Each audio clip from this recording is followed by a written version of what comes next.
اول فلوس محمد عبد الله عملها في حياته كانوا كام؟ اول فلوس من من الشغل. من شغل، اول حاجه اشتغلتها جبت كام فلوس؟ انا كنت بحب اشتغل الشغل اللي قايم على الكوميشن، اوكي. مفيش سالري. اوكي. تمام. فوانا في اولى جامعه اشتغلت مندوب مبيعات، حلو. واشتغلت مندوب مبيعات عشان اتغلب على الخجل الاجتماعي اللي عندي. انا كنت خجول، ما بعرفش احتك بالناس. جدا. فعجبتني الشغلانه دي رغم انها كانت فيها بهدله ولف والكلام ده كله، بس كان عاجبني ان انا بنزل انا اللي بعمل الانكم بتاعي.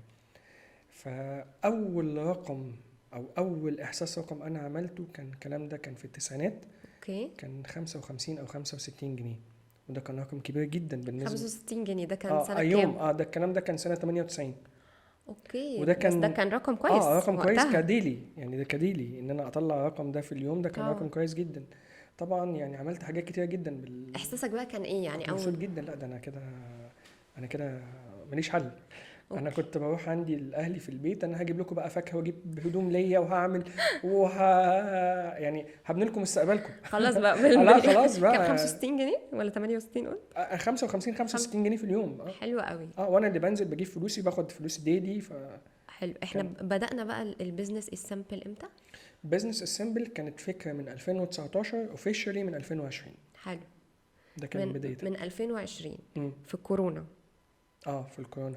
حلو. اول فلوس عملتها من بيزنس السامبل كانوا كام؟ طب نقول قبل بزنس اسمبل وانا لسه بشتغل ككونسلتنت او بعمل بلان قبل فكره بزنس اسمبل وانا شغال موظف. ماشي. انا اول بلان عملته الشركه كان ماركتنج بلان، وطلبوه مني تقدر تعمله، قلت لهم دي كانت فريلانس؟ كان فريلانس. اوكي. عشان بس الشباب كلهم دلوقتي كانت عايزين. فريلانس او كان هنقول باي بروجكت يعني. اه. يعني انا حد كنت رايح له بقدم له سيرفيس من شركه بتعرف تعمل ماركتنج بلان، قلت له انا ما اه. اعرفش اعمل ماركتنج بلان، بس هعرف اعمل عارفاهم الناس دي، عارفاهم. هعرف اعمل ماركتنج بلان. طب اوكي، هتعمل ماركتنج بلان ازاي؟ قلت له اديني وقت عشان اوكي. اعمل ماركتنج بلان. عملت الماركتنج بلان وبعتها ب 800 جنيه. ده في كام بقى؟ في 2014 2015. اوكي. دي وكان كانت اول ماركتنج بلان تعملها في حياتك؟ اول ماركتنج بلان اعملها في حياتي واتعامل ان انا اكسبرت. هقف بس هنا عشان اوكي. في حتة هنا. انت ما تعرفش تعمل ماركتنج بلان، لا. وقررت تاخد الشغل وقررت تعلم نفسك ازاي تعمل ماركتنج هو انا بلان. بحب الماركتنج، اوكي. وانا عندي موهبه الاقناع. اوكي. يعني انا بحب الاقناع وبحب ازاي اقنع اللي قدامي بوجهه نظري، حلو. وانا حاسس ان انا بفهم ماركتنج. اوكي. ازاي ما اعرفش؟ يعني انا بحب الماركتنج. ايوه ليه ايوه. ماليش دعوه انا من المدرسة دي، انت عارف. طبعا. انا بحب الكلام بس في بروسس وفي ستيبس وفي نوليدج لازم اعرفها. طبعا. فدخلت على النت زي اي حد وجبت تمبلت وبدات ان انا احط تimplement فيها بالظبط. الحاجات اللي مكتوبة. بس حطيت يعني اهم حاجه الفاليو، يعني طبعا. ايه اللي هيخلي الماركتنج بلان ده ينجح لو انا ما عنديش فاليو.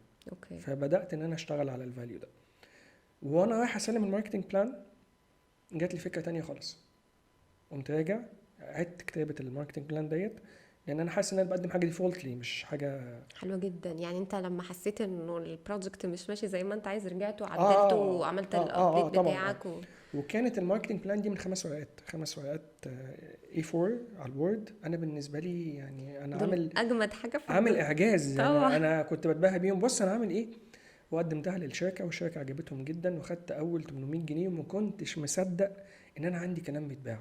طيب، يعني ايه الفرق ما بين احساسك من ان انت لما خدت ال 800 جنيه او خلينا نقول فلوس من البيزنس اللي انت عامله بتاعك، يعني يعتبر ده بروجكت مش تبع شركة، حاجه سايد حد طلب منك حاجة فريلانسية بلغة العصر يعني، وفرق ما بين الكوميشن اللي انت خدته، ايه فرق ما بين الاحساسين دول؟ الكوميشن قايم على الافورت. اوكي. يعني انا نزلت عملت مجهود. خلينا نتكلم بشكل حقيقي. انا كنت بمشي على رجلي 6 و7 و8 ساعات بتعامل في الشارع كمندوب مبيعات، وكان الهدف والله حقيقي. شغلانة متعبة ها؟ شغلانه متعبه بس مريحه، ما فيش قيد. انت ما بتحبش في قيود؟ لا ما بحبش القيود. هل دي من سمات الشخص اللي عايز يعمل اكيد بيزنس؟ اكيد ان هو ما بيحبش. خلينا نقول حاجه، يعني هنتكلم فيها قدام شويه، بس خلينا نقول حاجه. انا بعمل لنفسي مش بعمل لحد تاني. انا هتكلم في الحتة دي كتير، لانه شباب هنتكلم مصر فيها. بس منقسمين لشقين. شق عايز يبقى فريلانس عشان مش عايز قيود، وشق عايز يبقى بيزنس اونر او رائد اعمال خلاص عشان برضه ما يبقاش فيه قيود. قليل قوي لما تلاقي حد من الجيل اللي طالع ده ان هو يعني احنا جيلنا، احنا جيل الثمانينات وما قبل، يعني كله عايز، يعني في جزء عايز يبقى موظف ويعيش في السيف زون دي، انا بقبض مرتب ثابت، وجزء تاني عايز زي حالتنا كده يعمل البيزنس بتاعه. طب انتي قلتيها في ناس بتحب السيف سايد او سيف زون. حلو، بس الجيل اللي طالع بقى اللي هم دلوقتي في الجامعة او اتخرجوا، يعني يا دوبك لسه، اللي هو جيل الالفينات، كله عايز يبقى بيزنس اونر او رائد اعمال. موضة. هو ليه عشان مش عايز يتحط في قيد الوظيفه. ايوه، بس هل ده لا، منطقي؟ في فرق ان انا اشتغلت موظف وتعبت وكونت خبره ودرست، ايوه، يعني انت وبعد كده فتحت خدت بيزنس اللاين. السيمبل 2020، حضرتك بقالك قد ايه بتشتغل قبل 2020؟ من 98 اوفيشالي، من 98. انا عشان افتح الماركتنج ايجنسي بشتغل من وانا عندي 15 سنه، طب يعني ده حوالي فرق في ايه 16 بقى؟ فرق في في ايه؟ كل حاجه. بناخد خبره، طبعاً. بناخد نوليدج، بناخد خبره الاحتكاك، خبره المشروع. يعني في فرق بين خبره السوق صح وخبره العميل، وخبره المشروع ده بتفرق معانا. صح ان كل بيزنس بندخله او كل شركه بندخلها بنفهم حاجه. صح. فده يخلينا في يوم من الايام لما نيجي نقول هنفتح بيزنس، احنا عندنا مش هنبقى جاهزين، بس عندنا البلب او النواه اللي تخلينا ننجح ان احنا نبدا بيزنس، مش ان احنا ننجح في البيزنس. صح. اللي انا بشوف الشخص اللي قرر يبدا بيزنس ده وياخد مكان ويعمل تيم وقلبه جامد قوي كده محتاج قلبه يبقى ميت. انا بحس احيانا انه طبعا مع تغيير الاقتصاد اللي احنا فيه وسعر الدولار طالع نازل، والبيزنس كمان بتاع الماركتنج عموما اتهدد قوي بفكره الفيز اللي اتقفلت والناس مش عارفه طبعاً. تعمل أكيد. الكامبينز. فعشان انت تفيس المشاكل دي كلها وتبقى انت عمال تفكر في حلول بديله عشان البيزنس بتاعك يفضل مكمل وكده، انت محتاج تبقى شخصيه حديديه بدون مشاعر. هو خلينا نقول حاجه، مش شخصيه حديديه، هو البيزنس هو ستيبس. صح. لو احنا فهمنا الستيبس او البروسيس بتاعته هنقدر نشتغل. حلو قوي. بس في حاجه بقى اسمها مرونه البيزنس. ايوه. يعني انا داخل البيزنس وانا مقتنع ان انا هقابل مشاكل. لا، ما هو الشباب، ما انا الشباب هيزعلوا مني، صح؟ ما افضلش اقول شباب لا شباب. لا لا لا، خلينا نتكلم في هيزعلوا حاجه. مني. انا بكره جدا، وانا بقولها بجد، بكره جدا اللي يدخل بيزنس ومش دارسه. انا عايز ابقى بس ده كتير قوي. اوكي، يعني خلينا نقول في الفتره اللي انا كنت ستيل لسه فيها اكزيكتيف او مدير او دايركتور او الكلام ده كله، كان بيجي لي ناس بتقدم على شغل وبتقدم على وظايف، فبساله انت عايز تشتغل ليه؟ فبلاقي الاجابات عشان يبقى عندي مكتب ومج. طب ما احنا معانا مج. لا لا لا لا، اوكي، يعني هو كل دماغه في الشغلانه ان هو يبقى عنده برايفت اوفيس او عنده مكتب خاص بيه وعنده المج بتاعه ويطلب من الاوفيس بوي يعمل لي الاب. صح صح. ده اللي حقيقي. اللي عايز لسه متخرج ويعمل مشروع، انا عايز يتقال عليا صاحب بيزنس، بس هو عايز ده. صح. لكن البيزنس ان انا اكون صاحب بيزنس، لا، الموضوع مش سهل، الموضوع مش خالص، حاجه. ومحتاج مرونه ومحتاج قلب جامد ومحتاج بالظبط. تاخد ريسك محتاج ان انا اخد ريسك طبعا. بس اخد ريسك مدروس، ده حقيقي. وفي نفس الوقت ابقى مقتنع ان انا داخل حرب. يعني خلينا نقول ما حاجه، تقولش الكلام ده. لا لا لا لا لا لا لا، خلينا نكون منطقيين. انا لما دخلت البيزنس او اي حد دخل بيزنس، مش هو داخل عشان ياخد ماركت شير من حد اوريدي موجود؟ فور شور. يا اما هو عنده بقى سيرفيس جديده او منتج جديد أوكي. هيدخله بس السوق. هو ياخد ماركت شير. صح. يعني اوكي، انا عندي ديفرنشيشن. صح. الديفرنشيشن ده هيخليني اخد ماركت شير من حد هو صح. مستحوذ عليه. طب مش انا كمان هيحصل معايا نفس الموقف؟ فور شور. يبقى انا المفروض داخل ايه؟ يعني وين وين. انا داخل بالزبط. بقى، يعني أنا شويه داخل. ده هيكسب وشويه انا هكسب. بالظبط. يبقى انا لازم اعمل ايه من اول ما بدات البيزنس؟ عارف ان انا مكاني مهدد. بس ده احساس صعب قوي. لا مش صعب، ما هو يعني هاو تو مانج نفسيا ان انا عارف انا داخل يوم هكسب ويوم مش هكسب. ما هو لو انا مش ثقافه مقتنع بده، البني ادم. لا، لو انا مش مقتنع بده يبقى خليني موظف. بس يبقى اول سمه او اول صفه مثلا، Take a خليني risk. اقول اوكي تيك ريسك، تيك ريسك، او من صفات او تتقبل انك تخسر، لانه في ناس ما بتحبش انها تحس انها ممكن تخسر. البيزنس اب اند داون. اوكي، يبقى دي اول حاجه. يبقى طبعاً. نقول للناس اللي عايزه تدخل بيزنس، يا جماعه اول حاجه لازم تبقى عندكم ثقافه ان انا في يوم هكسب وفي يوم ممكن اخسر، لان ده يكون طبيعي. عندك مرونه، ويكون ازاي عندي تحل مرونة. المشاكل اللي تقابلك. إيه؟ ما ينفعش اقف قدام المشكله واقول هي كده. طب ازاي ادرب نفسي على الفكره دي؟ افرض انا دلوقتي ما عنديش المرونه، يعني انا ما عنديش فكره ان انا اخسر ولا اكسب، يعني انا عايزه اكسب.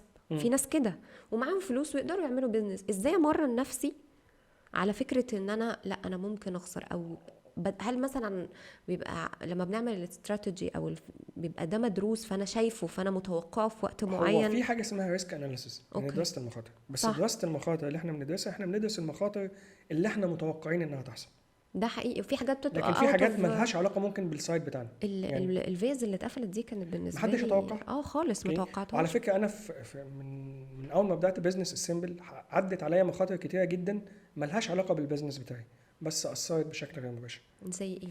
يعني مثلا من ضمن الحاجات اللي انا اعملها اي كوميرس اسمبل، ودي شركه بتشتغل في السعوديه، المملكه العربيه السعوديه، انشاء واداره المتاجر الالكترونيه. حلو. فاول بروجكت عملته كنا بنأسس على شوبيفاي. اوكي. يعني احنا واخدين اللاين ان احنا هنشتغل على شوبيفاي عشان الفيتشر بتاعته. تمام. الفيتشرز بتاعت شوبيفاي حلوه جدا في التسويق، بيدي اناليسيس حلو جدا، وبيدي ده حقيقي. تفاعل مع الفيسبوك او مع ميتا بشكل قوي. صح. في الفترة دي، الكلام ده كان سنة 2022، الفترة دي بن سلمان قلل إنتاج الأوبك البترول في منظمة الأوبك. ايوه صح. فأمريكا نوع من أنواع العقاب وقفت الفيتشرز بتاعت شوبيفاي. فالبروجكت وقف. بروجكت وقف، وأنا كنت لسه بسلم عميل، ودي بسلم حاجه مش شوبيفاي. متوقعه. حاجة مش متوقعة ومش بتاعتي. عملت ايه بقى؟ لا، أنا لازم أحل. والعميل أول حاجة أنا قلت له خلاص البروجكت ده كأن لم يكن، وإحنا هنحل لك ونقدم لك حاجة تانية. طب أنا لو أنا مش فاهم القرار ده جه ليه، وأنا مش دارس القرارات اللي بتحصل سواء سياسيه او اقتصاديه، انا احط ايدي على خدي. تعرف انا ما كنتش بهتم خالص بموضوع السياسه ده. لا لا بالعكس، من ساعه ما خدت الاكشن وفتحت الايجنسي انا بتابع كل يوم لازم وبشوف ايه اللي بيحصل عشان اعرف توقعاتي في بالظبط. الريسك مانجمنت بلان حضرتك بتقولها تبقى اوسع، فاعرف اعمل حسابي انا ممكن اعمل ايه بالظبط. فمحتاجه. انا كان الاكشن بقى ان انا اشتريت هوست خاص بيا وبدات اعمل وو كوميرس وخلاص. وخدت كان بقى. سن بالظبط لازم الاقي بس حل. طبعا ده كلفك اكتر من اللي انت كنت عاين ممكن تبقى كنت مكفر في البروفيت بتاعك، بس برضو كلفني اكتر على الشورت تيرم، لكن على اللونج تيرم كان البروفيت بتاعه اعلى. بيرفكت. ده فكره المرونه. طيب خلينا نقول الازمه الاقتصاديه اللي بدات تحصل بدايه من 22. طب انا لازم افكر، هل السيرفيس اللي انا بقدمها الناس قادره تشتريها دلوقتي؟ هل الفئه بتاعتي اتغيرت؟ طب هل اقدر اجزأ السيرفيس اللي انا بقدمها لناس ستارت اب، ناس سمول بزنس، ناس ميديوم، ناس لارج بزنس؟ طب ايه البنفيتس ان انا اعمل اختلاف؟ ده هياخد ايه وده هياخد ايه، وهيدفع كام وهيدفع كام؟ صح. ايه السيرفيس اللي انا ممكن ادخل واقدمها؟ هل مصر سوق كويس ولا افتح سوق تاني بجانب مصر؟ هل انا لازم عشان ابدا بيزنس اشوف السوق محتاج ايه ولا اشوف انا شاطر في ايه؟ طب ما نعملها بحاجتين، اللي انا شاطر فيه ده السوق محتاجه ومحتاجه ازاي؟ طب ولو السوق مش محتاجه وانا مش شاطر في خلينا حاجة نقول دي؟ حاجه، بقى في فلان. فرق. لا بالعكس، ده السؤال جميل جدا. اصل الاسئله دي بتجيلي. طب هقول لك حاجه، في فرق بين الفكره والفرصه الاستثماريه. اوكي. يعني ايه فكره؟ انا عندي فكره جميله حلو. بس دي ما تنفعش تتباع. يعني ببساطه ما حدش يجي يدفع فيها فلوس. حلو. دورنا احنا ككونسلتنت او كونسلتيشن ايجنسي او ناس بتوجه اصحاب المشاريع، ان انا احول الفكره دي لفرصه استثماريه، اجيب اوكي. حاجه تخلي العميل يدفع فيها فلوس. تدور بقى على اليو اس بي اللي ممكن تضيفها على الفكره فتخليها اليو اس بي. وبعدين في حاجه تانية، ازاي العميل يقدر يران ده؟ يعني ممكن تكون فكره كويسه جدا ودي حصلت معايا، لكن العميل ما عندوش القدره ان هو ينفذها. ده حقيقي. كاكسبيرينس او فند. ده حقيقي. سواء اكسبيرينس دي مشكله كبيره جدا، او فند، ولازم العميل يكون صريح معايا. يعني انا لقيت عملاء مثلا هقدر ممكن اكسبيرينس لكن فند لا. احنا كنا شغالين على فكره في 2019 2020 يمكن الاولى من نوعها حقيقي، والعميل مقتنع جدا، لكن اللي وقفنا وخلى المشروع يخسر الفند. ما هو ما كانش صريح معايا. هو ما كانش صريح. الفلوس، ما احنا عشان كده بنقول لهم اوكي، ما هو انا الفلوس لازم دي هنجيبها منين؟ طب انا هقول لك على حاجه، انا جالي عميل عايز يعمل شركه تصدير. اوكي. خضار وفاكهه اورجانيك ودرجه اولى، اللي هي منتجات التصدير. فكره كويسه. انا قبل ما باخد مشروع من اي عميل لازم ادرسه. يعني انا كل مشروع باخده لازم ادرسه الاول. يعني انا درست مشاريع كتيره جدا واشتغلت في حاجات انا ما كنتش متخيل ان انا في يوم من الايام يبقى عندي معلومات عنها. فالعميل ده جينا ودرسنا الموضوع وكل حاجه، قلت له انت معاك كام؟ قال لي انا معايا اكس. اوكي. قلت له اكس اللي معاك ده هي شحنه، وارد ان الشحنه ما تتقبلش، هنعمل ايه بعديها؟ انت خسرت فلوسك كلها. صح. طب ازاي نحول الفكره اللي عندك لفرصه استثماريه ما تشتغلش معاك على فند كبير؟ هنعمل ايه؟ حولنا الفكره دي لشغل انترنال، اونلاين ستور بيبيع الخضار والفاكهه، منتجات الدرجه الاولى، منتجات الاورجانيك انترنال في مصر. حلو. هنا هو ما دفعش ثمن المنتجات، صح. هو بيجي الاوردر بيدفع اونلاين، وهو بيجهز الاوردر يومين في الاسبوع، مم. وبيبدا ان هو يتفق مع شركه توزيع او شركه دليفري وهكذا. ده احنا خدنا حوالي 35% من الفند اللي ما اشتغلنا بيه كتأسيس وتسويق والكلام ده كله. وده هيران بعد سنتين لو مشي بنفس البلان ان هو يقدر يصدر.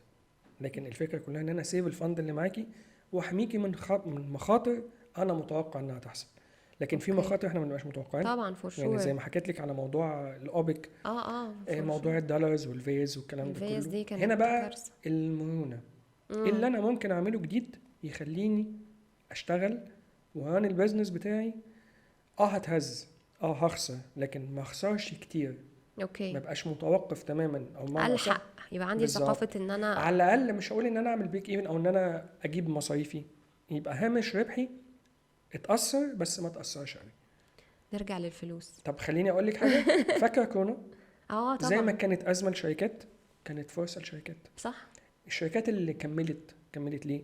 انها كانت قادره تمانج الكاش فلو بتاعها صح، وقادره تعمل بلان في نوع من انواع المرونه. كلامنا عن البيزنس كتير ممكن يدي احساس للناس انك عشان تعمل بيزنس، عشان تعمل فلوس، لازم يبقى عندك your own business. ده حقيقي؟ لا، هو مش شرط.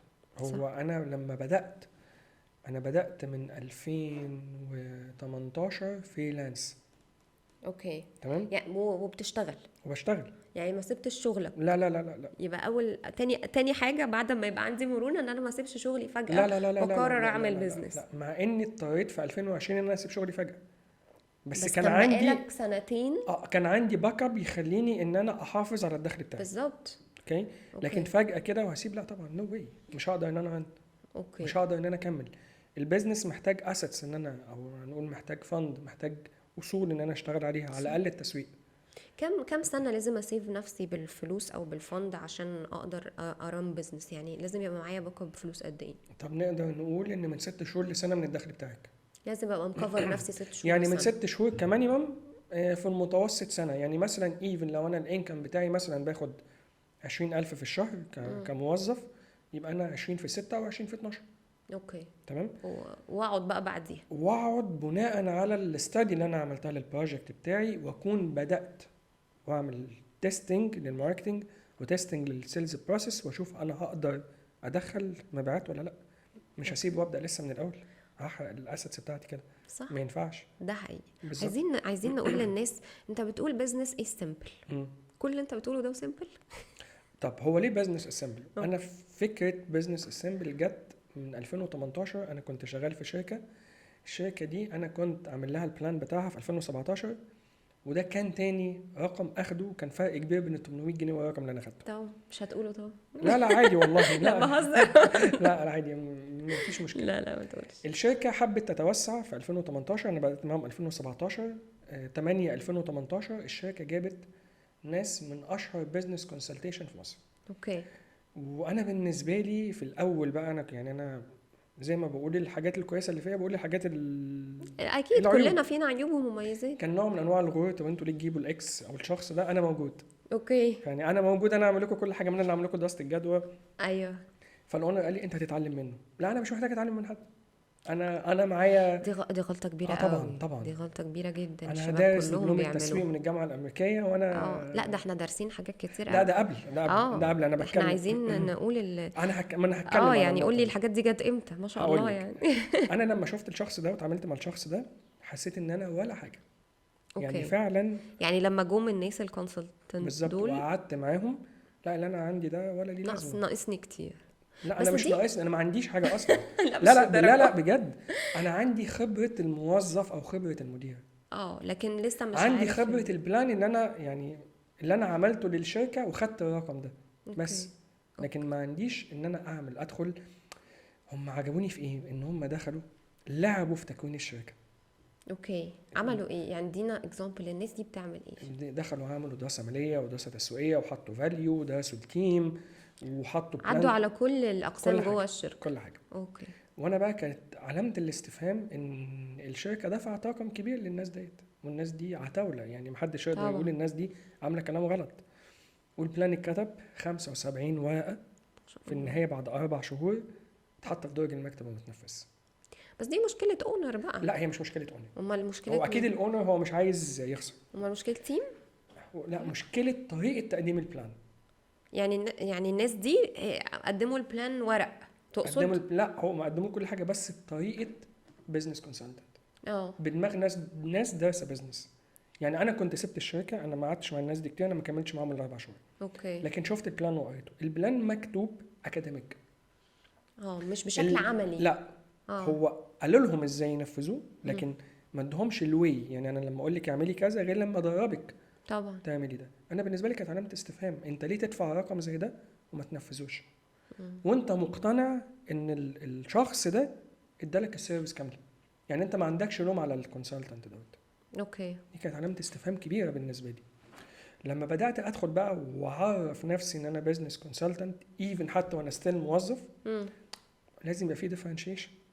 حطيت ايدك فين الحته الجاب اللي عند الناس دي، فانا اعوضها بقى عندي أنا في كان البيزنس طبعا بتاعي. انا كان لازم اشوف الناس دي بتشتغل ازاي، كان لازم ادرس.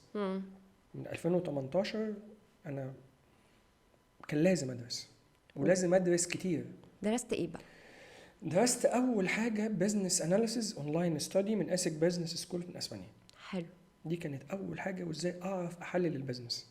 وفرقت طبعا. طبعا دراسه بتفرق طبعا. طب لا حاجه تانية يعني الشهادات ما بتتحطش في الدرج خالص. اللي يعرف في حاجه، انا بتعلم ليه؟ انا بتعلم عشان اتعلم ويبقى معايا شهاده، صح. وفي فرق ان انا بتعلم عشان استفيد من التعليم اللي انا اتعلمته يبقى اطبق، وفي اصعب من كده ان انا بتعلم عشان اكسب من الشهاده اللي انا خدتها. ايوه خلينا في نكسب دي، عشان احنا هنا اوكي، بنتكلم ما على انا هطبقها الفلوس. ازاي؟ ما هو انا لازم اطبق ده عليا الاول عشان اقدر اكسب منه. حلو. يعني من ضمن مواصفات رياد الاعمال او صاحب المشروع او هو ايفر المسمى، ان لازم يكون بيشتغل على البرودكتيفيتي. اوكي. اكون منتج، او انا وجودي مكسب للشخص اللي بيتعامل معايا. يبقى لازم الشهاده اللي انا باخدها دي تتوظف او اوظفها للبيزنس بتاعي واستفيد منها، وفي نفس الوقت اقدر اطلع منها ماتيريال ابيعه، صح. كبلان كتريننج وات ايفر بقى. يعني خلينا نقول مش كل الناس اللي بتاخد MBA، بس انا جالي ناس كتير معاهم MBA بياخدوا مني تريننج. ايوه في ناس بتاخد الشهادات علشان Just إن هي انا شهادة، معايا MBA بتعلي لي الليفل فاسيب بتاع السالري بتاعي، بتعلي لي البوزيشن بتاعي. بالظبط، لكن مش ما عشان اتعلمتش استفيد من الشهاده او استفيد من المعلومات بتاعتي. بالظبط. لكن انا درست عشان انا عايز افهم وعايز استفيد واطبق ده. فخدت اول واحده اللي هي من اسبانيا. اول حاجه اسم بزنس اناليسيس. بزنس اناليسيس. بعديها انا بحب الماركتنج، فكان لازم ادرس ماركتنج. طبعا. درست ماركتنج استراتيجي من بنسلفانيا. اوكي. ودي فرقت معايا كومبليتلي. طبعا. لا الماركتنج اللي انا بحبه ده كان ده بحبه. ده تالنت. لا هي موهبه لكن مش على اسس. لا الموضوع الاستراتيجي اتبنى كمان لا الموضوع جميلة. اتبنى بحاجات. لا انا الموضوع مختلف. بعد كده طب انا عايز اقدم نفسي، يبقى درست بيرسونال براندنج حلو من جدا. فيرجينيا. حلو جدا. لازم اقدم نفسي واعرف نفسي ازاي، واخلي اللي قدامي يقتنع باللي انا بقوله عن نفسي. هقف عند البيرسونال براندنج. احكي لي عن الباور اوف بيرسونال براندنج، عشان دلوقتي بما اننا بنشتغل في الماركتنج يعني البيرسونال براندنج حتى للشركات، يعني انه الشركه يبقى في ليها بيرسوناليتي، بقت نمبر 1 على السوشيال ميديا بالذات او الديجيتال ماركتنج عن اي حاجه تانية. فاحكي لي كده عن البيرسونال براندنج شويه عشان الناس تستفيد، وقولي فرق معاك ازاي في شكل البيزنس بتاعك. يعني قبلها خلاص حضرتك بزنس اناليست كويس او بزنس كونسلتنت، خدت ماركتنج استراتيجي، البيرسونال براندنج وداك فين بقى؟ طيب هو انا هعرف نفسي ازاي؟ انا لازم اقول ان انا تايتل معين. اوكي. طب لازم التايتل ده يقابله شكل معين، بطريقه كلام معينه، بابييرنس معين. اوكي. عشان الناس تصدق. صح. يعني لو انا داخل جيم دلوقتي ولقيت الترينر لابس فورمال، انا هقتنع؟ لا طبعا. نو واي. فور شور. او ان انا رايح مثلا احجز تيكت في شركه طيران ولقيت حد لابس سبورتنج سوت، هقتنع؟ لا طبعا. هي دي الفكره. ازاي اقنع اللي قدامي ان انا الشخص ده؟ يبقى ده جزء من اني اعرف اجيب فلوس، طبعا. ان انا ابريزنت طبعا. شكل كويس يرفلكت السيرفيس او البرودكت اللي نجيبها بقدمه. بشكل بسيط جدا.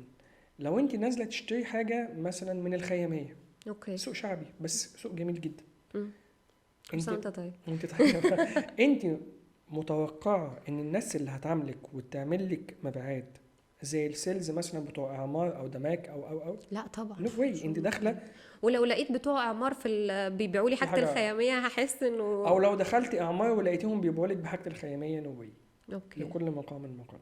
انا لازم اعرف نفسي ازاي بالواي ده، يبقى لازم طريقتي، اسلوب كلامي، مصطلحاتي، تون صوتي، لبسي، السوشيال ميديا بتاعتي، كل ده بيرفلكت بيأكد. الشغل بتاعي. في حاجه البيرسونال براندنج للشخص، والبراند ايدنتيتي او البراند كاركتر للشركه. ايوه انا بتكلم على البراند كاركتر دلوقتي، طب الامباكت بتاعه في الشركات مهم جدا، وعلى مختلف. فكره الموضوع ده مهم جدا. ده حقيقي. الكاركتر اللي انا ببنيه للشركه وانا قاصد ان انا ابنيه، والكاركتر اللي الناس بتبقى شايفاه.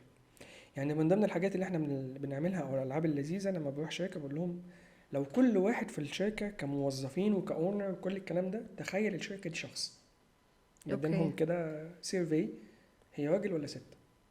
ده جزء من بيرسونا شويه. لا الكاركتر بتاع الشركه مش البيرسونا. بيرسونا بتاعت الكاركتر اه تقصد. طب راجل ولا ست، طب عنده كام سنه او عندها كام سنه، طب لبسه ايه، طريقته ايه، بيتكلم ازاي، شايفه ازاي. ايوه صح. تمام. فظيعه الحته دي. الكارثه بقى ان كل واحد بيتكلم عن الشركه بكاركتر تاني. ايوه مش كلهم على السيم واي، لا. فبالتالي كل المسجز طب بايظه. لو انا كصاحب شركه والتيم احنا مش عارفين احنا مين، العميل هيفهمنا، يبقى انا كده في فاج، اكيد لا. في رؤيه ضبابيه، حلو قوي العميل مش دي. هيقدر يميزنا. ممكن كل ستارت اب يابلاي الحته دي على نفسه. هو لازم، اوكي. هو لازم انا كستارت اب دلوقتي، بس هو ما عندوش تيم. هو حتى لو لسه حتى لو بادئ. سولو انتربرينور. اه. ما هو ايفن دلوقتي انا هبدا از سولو انتربرينور، انا بلعب بادوار. انا سي او، فاينانس، ماركتنج، سيلز، كل الكلام ده، ولازم كل ديبارتمنت يشتغل صح. اوكي. يعني انا كسي او النهارده انا قمت سيلز، اه يبقى لازم اريبورت للسي او. حاجه متعبه قوي يعني. اوكي بس ده البيزنس. أيوة يعني انا ممكن. لازم ابدا بيزنس وما معيش ان انا اجيب تيم، او مش محتاج ان انا اجيب تيم. على فكره في مشاريع ممكن تبدا از سولو انتربرينور وتستمر على يدي والله. لا بجد، وتستمر از سولو انتربرينور عادي جدا. ايوه صح صح. بس لا انا اول لما بدات انا قعدت من شهر 1/20/23 لشهر 10 على ما جبت تيم از ماركتنج ايجنسي. كنت بعمل كل حاجه بايدي لوحدي. طيب هو في حاجه اسمها بزنس نيد او الام في بي، المينيمال فيرجن اوف بزنس، الحد الادنى من الامكانيات اللي تخليكي تعملي بزنس ناجح.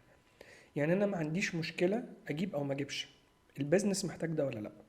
أيوة. يعني انا دايما بنصح الناس ما تبصوش انتوا هتصرفوا كام، بصوا اللي انتوا هتصرفوه ده البزنس محتاجه ولا لا، وهيدخل لكم كام. حلوه قوي دي. ده مهم جدا، وده لانه ممكن الناس تصرف غلط حقيقي. هو ده على فكره ده اللي بيحصل. يعني ممكن حد يهاير تيم هو مش محتاجه. منحل الابل هو بنى كوميونتي، اوكي. يعني هو حافظ على الكوميونتي بتاعته وقدم سيرفيس هو الوحيد اللي بيقدمها. صح. بغض النظر في ناس ما عندهاش حب الابل، ناس عندها لويالتي لسامسونج اكتر او كنتش whatever. بحبهم انا، هي بس الفكره، رحت لهم غصب عني. هي الفكره في ايه، الفكره في إيه؟ انا محتاج ده. هو ارتبط معايا بالبزنس، صح. ارتبط معايا ان انا عشان بزنس اونر لازم يكون معايا ابل. هو ارتبط. لا مش بس، كمان عشان الشغل بتاع التسويق انت محتاج كاميرا كويسه، محتاج دلوقتي في ابلكيشنز طبعا ما بتتفتحش غير على هو ايه دلوقتي عمل كوميونتي بالظبط. فخلاص انا اضطرني، حتى انا كنت اوت اوف كوميونتي بتاعته، ما كنتش حابه لكن خلينا نعمل ايه، خلاني ندخل غصب الcommunity. عني ادخل اجيب هي دي الحاجه. الفكره. طيب ده عمل ايه، بنى لنفسه كيان. طب ازاي انا كبزنس انا لسه صغير، انا لسه لوحدي، ببدا من الليفينج بتاعي، قاعد باللابتوب بتاعي خلاص، بس انا لازم العميل ما يشوفش ده. صح. لازم العميل يحس ان انا قادر ان انا اقدم له الخدمه بتاعته باكمل وجه. قول لي بقى دور الماركتينج، عشان احنا عندنا ثقافه كده في مصر ستيل على الرغم من السوشيال ميديا بلاتفورمز المختلفه واللي احنا شايفينه ده كله. اول لما تحصل مشكله اوقف اكات كوست في الماركتينج. اول حاجه اي شركه بتعملها دور، يعني عايزاك تكلم الناس اكتر عن دور التسويق. هو ليه هما الناس دي حاطه الماركتنج مصروفات مش انفست. حلوه قوي المعلومات دي. يعني هو حاطط الماركتنج ده صح. مصروفات، اه اقدر ان انا اكات كوست منه. زي النسكافيه، زي صح. الشاي والقهوه والكلام ده كله. صح. الدنيا تمام، هماركت. صح. اوكي. ثقافه الماركتنج مش موجوده. الماركتينج ببساطه هو الانعكاس الحقيقي لنجاح البيزنس، بل بالعكس هو روح البيزنس. شكرا. ده حقيقي. بجد اصل بجد انا بعاني. احنا اللي بن educate الكلاينت اهميه الماركتينج اصلا، وان هو ازاي يعمله صح عشان نعرف نبيع له. اولا الماركتينج مش مصروفات، ايوه. الماركتينج عمليه مستمره. شكرا. يعني نو واي ان انا في شهر اوقف ماركتينج. ممكن يعني اوقف مبيعات لو انا مش قادر، بس ما اوقفش ماركتينج. اوكي. يعني مش يعني ممكن يعني اشتغل. اسقف لك لا عشان لا ده بجد يعني. انا ببساطه ليه شروكي لحد دلوقتي بتعمل اعلانات؟ وليه ليه نايكي؟ فودافون؟ خلينا ليه حتى في البراندز اللي عندنا في مصر، فودافون، اتصالات، ليه اورنج، ليه ليه مكملين؟ بيعملوا اعلانات؟ عشان I'm still here. انا متاكد. وبعدين الناس بتنسى. بالظبط. يعني في حاجه دايما بقولها للكلاينت، انه انت العميل بيشتري مع التكرار، بالظبط ده انك حقيقي. تروح له اكتر من مره. بالظبط. عشان كده لما بنشوف الاعلان في التلفزيون بننزل نشوفه على البيلبورد، بفتح موبايلي اشوفه على السوشيال اجرب ميديا. المنتج ده او وات ايفر اند سو. فبالتالي انت بتقفل الدايره على العميل، فبالتالي بياخد الاكشن. طب هو اصلا الناس مش فاهمه الماركتنج المفروض يعمل ايه. يعني انا اعمل ده ليه؟ انا عندي صداع ديفولتلي هاخد مسكن. صح. طب انا ليه هعمل الماركتنج؟ هو مش فاهم الماركتنج بيعمل ده ايه. حقيقي. الماركتنج بيعمل حاجتين: بيحتل الخريطه الذهنيه او بيبني براند. النقطه الثانيه السبب الاساسي في تحقيق مبيعات. تحفه. لو انا وقفت ماركتنج يبقى انا ديفولتلي بوقف مبيعات. حلوه قوي الحته دي، عشان في بقى شركات قديمه جدا اللي هم ابهاتنا احنا بقى، من بقى لهم في السوق 40 سنه، بيقول لك اللي انتوا بتعملوه ده مش مهم، احنا كده كده بنبيع من زمان من غيركم، من غير بقى خصوصا الديجيتال ماركتنج. نقول لهم ايه؟ طيب هم بيتعاملوا بليفل او بفيجن زمان على عملاء زمان، لكن العملاء بتتغير. صح. يعني انا دلوقتي نو واي ان انا انزل اشتري حاجه من غير ما اعمل سيرفي اونلاين. ده صح؟ حقيقي طبعا، فور طيب. شور. يبقى هم ديفولتلي الماركت شير بتاعهم بيقل واحده واحده، وحجم المبيعات بيقل. الكارثه بقى ان صاحب البيزنس ما يبقاش عارف هو بيكسب ولا بيخسر. تصدق ده بجد. انت لفتت نظري لحاجه فعلا. انا قعدت مع كذا حد بس انتوا بتكسبوا كام في السنه؟ ما اعرفش. يقول لي ما اعرفش، طب انا انت ماشي بالبركه. قفلت الكوارتر مكسب ولا خساره؟ ما ما اعرفش، بس انا الدنيا تمام. طب صح. تمام ازاي؟ انت تمام ازاي؟ بس الناس دي بقى لها كتير في السوق ومكمله. اوكي. طب هو السوق مش بيتغير؟ فور شور بيتغير، بس هما مكملين قادرين يكملوا. بقولك 40 سنه طيب لو انا دلوقتي قادر اكمل بس بخسر، هكمل لقدام كام سنه؟ قصدك انه على يعني كمان 10 سنين هيحصل هو له مش هيبقى شرينكينج موجود. ومش هيبقى موجود. صح صح. يعني بلاش، في شركه من ضمن او شركتين، واحده بقى لها 12 سنه وواحده بقى لها 19 سنه. اللي بقى لها 12 سنه دي كانت من الشركات الكبيره جدا في مجال توزيع الادويه. حلو. تمام. الشركه بتتبنى الاولد واي في البيزنس. اوكي. تمام. قولي عايزين نعمل بلان، عايزين امبروف، عايزين 1 2 3 4. طب يا جماعه احنا محتاجين نعمل كذا كذا كذا. احنا معاك. هنبدا نغير، نعمل اول حاجه. لما بشتغل على كيان بالمنظر ده انا بعمل اوديت للتيم كله. اوكي. بشوف مين اللي ينفع يكمل ومين اللي لازم يمشي. ده حقيقي. التيم مع طول الوقت يا يبقى ناجح ويقوم الشركه، يبقى فيروس لازم. هل لو انا لقيت حد في التيم مش يعني محتاج يبقى يطور من معلوماته او كده، انفست فيه في تريننج وكده، طبعا. ولا لا اكت الموضوع من الاول؟ لا هو في 3 انواع. حلو قوي. يعني نتكلم از سيلز استراتيجي، ونتكلم بالشكل العادي. نتكلم بالشكل العادي الاول. هما في 3 تايب من الموظفين. حلو. واحد باورفول قوي جدا ده دن، ماشي. وواحد محتاج يتعلم وهيبقى كويس، ماشي. وواحد فيروس ما ينفعش يقعد. لازم ده انا ضد كلمه ما اقطعش عيش حد. لا، شكرا. بزنس قايم على البرودكتيفيتي. انا ما بعرفش اقطع عيش. مفيش، ده غلط. ده غلط. طب اديني نصيحه بليز. دلوقتي هقول لك حاجه. لو احنا جينا قلنا للتيم معلش احنا عندنا ظروف وهنوقف المرتبات 6 شهور، هيقعد؟ لا طبعا No way. هيسيبنا. يبقى هو العلاقه اللي بينكم ايه؟ بزنس وايز. صح. طب الشخص ده بيجي بياخد مرتب، بياخد شاي وقهوه، بياخد كهرباء، واخد جهاز، ما بيديش برودكتيفيتي، اقعده ليه؟ نرجع تاني ان البيزنس عايز حد قلبه مفيش حديدي، شخصيه واحد يفهم حديديه. بيزنس. انا معاك، واحد بس يفهم انك business. تقرر انك تقول لحد انت مش هتكمل. انا يعني اولا لازم انا اكون مديله التاسك واعلمه ازاي يحقق التاسك. اوكي. يعني ما ينفعش اجيب واحد اقول له انت عندك تارجت كذا. طب اوكي ده يتحقق ازاي؟ ما اعرفش. لا، لازم اقول له يتحقق ازاي. اوكي. ولازم احط تارجت تحفيزي مش تعجيزي. انا شفت ناس بتحط تارجت، حطوا ليه؟ عشان ما يحققوهوش. ده كتير قوي. آه، ده في سوري، ده غباء. ده ده غباء. كتير قوي. اه. انا اتعمل فيا كده كتير قوي مم. قوي. ده غباء. بس ليه كنت بقى؟ بجيبه. اوكي، في فرق برضه يعني من كنت شخص بموت لشخص. بس كنت بموت بس في بعديها. النهايه ايه؟ انا حققت احلى تارجت او احسن تارجت التصاعدي بس اقول لك ليفل. حاجه، الضغوط اللي تعرضت لها في مشواري العملي، يعني تعرضت لحاجات كتيره قوي مختلفه. النهارده مخلياني عندي الشخصيه اللي حضرتك بتتكلم عنها، اللي هي المرنه اللي عارفه تفكر جميل، بس انا لازم لما اكون كده اوفر بيئه صحيه للشركه بتاعتي. ايوه طبعا. صح. صح. ما هو انا دلوقتي انا فاتح بيزنس ليه؟ مش عشان اعقد ناس والناس دي تمشي وكل شويه اعمل. ويبقى عندي تيرن اوفر عالي، وده بالظبط، وكل طبعا الكلام هيأثر ده، على ما هو ده هيأثر. البيزنس طبعا. انا عايز ناس تيجي تشتغل. امم. انت جاي بتشتغل باكس عشان تحقق اكس، حلو. والواي بتاعك اكس تعمله. في فيديو شفته من فترة بس مش فاكرة الصراحة كان بتاع مين، كانوا بيتكلموا انه الموظف عشان يبقى موتيفيتد طول الوقت وحاسس ان هو قادر يدي في المكان وتقدر تحافظ عليه، لازم تديله شيرز مع الوقت. هو انا بحب دوت. اوكي. ليه؟ لازم الموظف يحس ان هو مستفيد. هو في الحالة دي هيحس ان شركته. مش شرط، بس في حاجه اسمها ال الكاركتر تايب، او هنقول ايه، الكاركتر الخاص بكل وظيفه. ايوه. حلو. يعني وانا بختار ما ببصش الخبره في المقام الاول، بشوف الشخصية. الكاركتر. يعني مثلا السيلز اول حاجه لازم يكون طماع. ليه يكون ايوه طماع؟ عشان ما يكتفيش بالسالري ويقول انا كده تمام، صح. انا عايز اعمل كوميشن. امم. اوكي.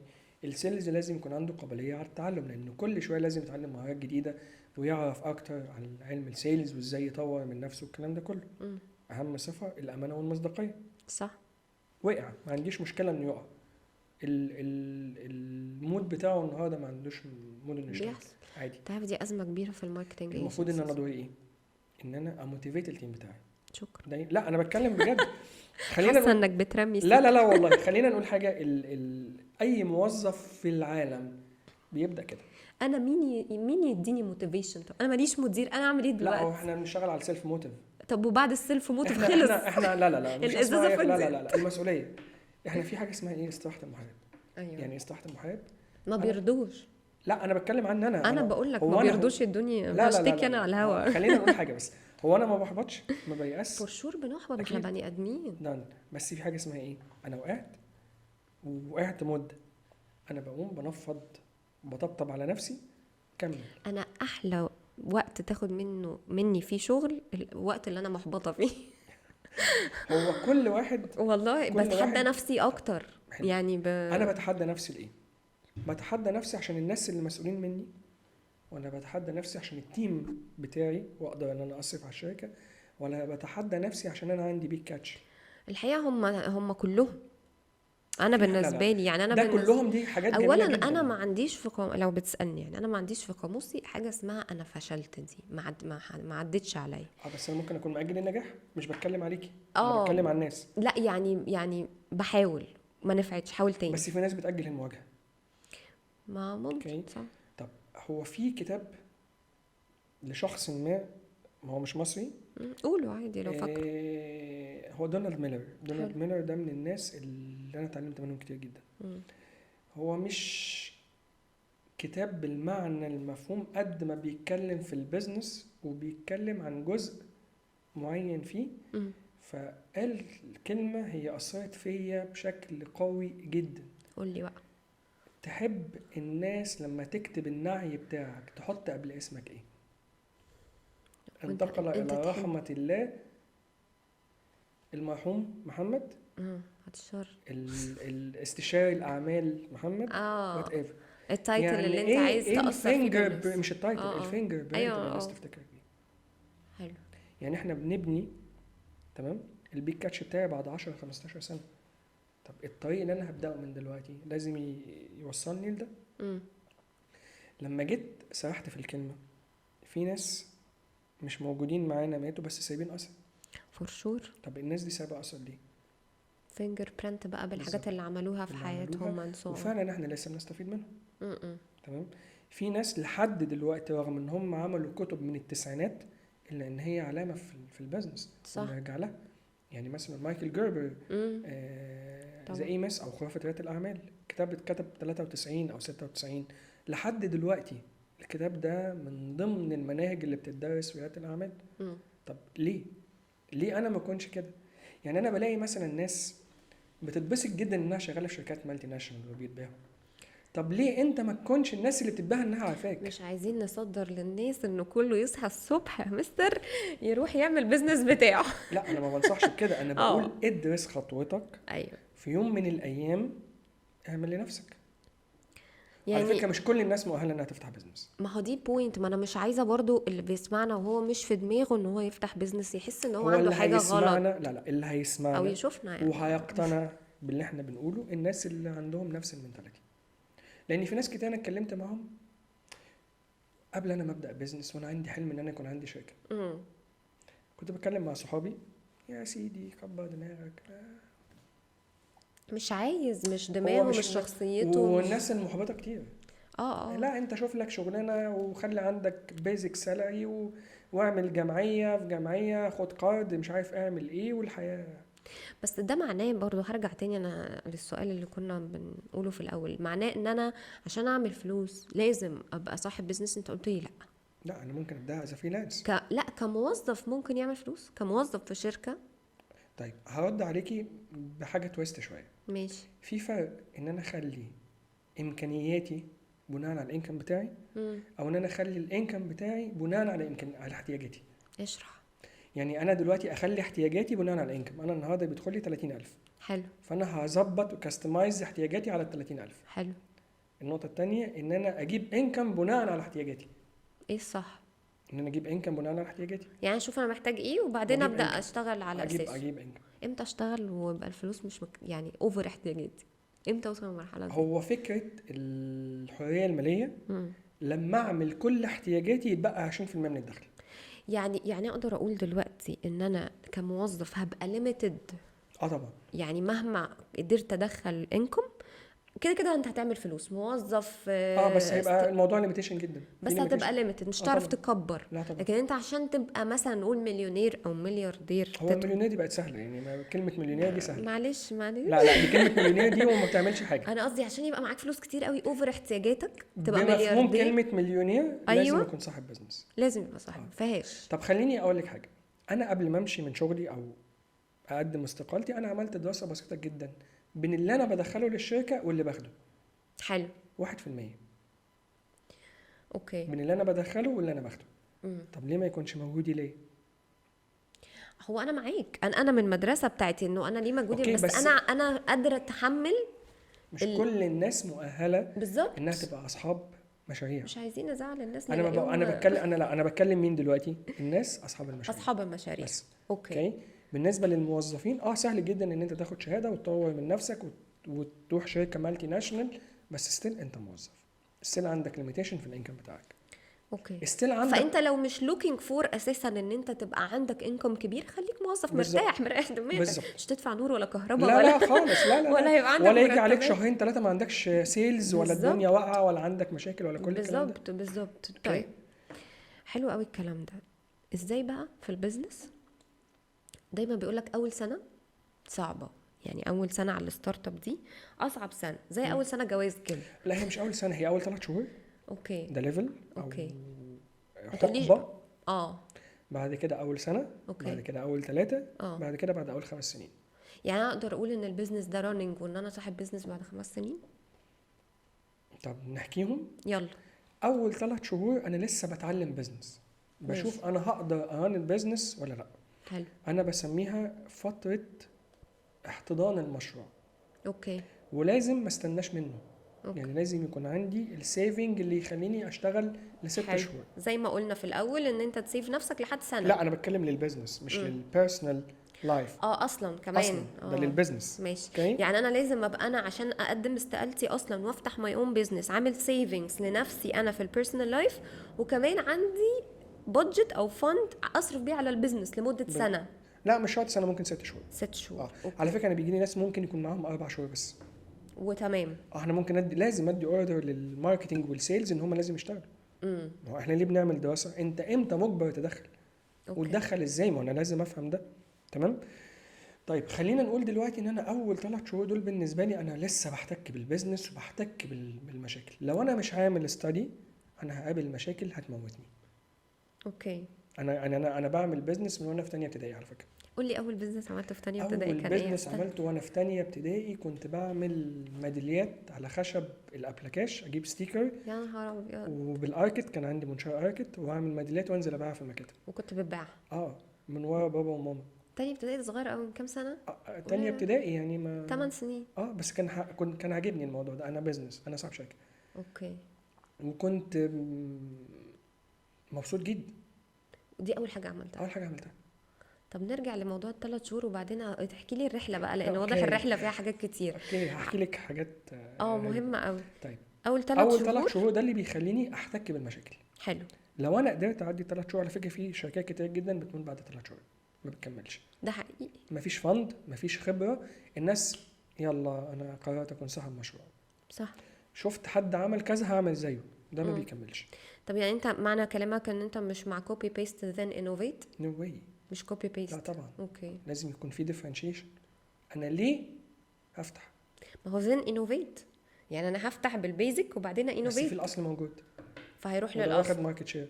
طب ما انا ممكن الديفرنشيشن بوينت بتاعتي تبقى في طريقه الماركتنج بتاعتي، يعني اشوف انا فين الحته اللي واقعه عنده، يعني كده. اوكي فهمت. يعني مش لازم تبقى في السلعه او الخدمه. لا خلينا نقول حاجه. اه. مش في براندات كتير جدا للفاست فود اغلبهم شبه بعض؟ صح. إيه اللي بيخلينا افضل براند عن التاني؟ فرق طعم، الماركتينج. ماركتنج، لا معرفش الماركتينج. ايه. مفيش فرق طعم. حاجات في. بسيطه. صح، عندك حاجات حق. بسيطه.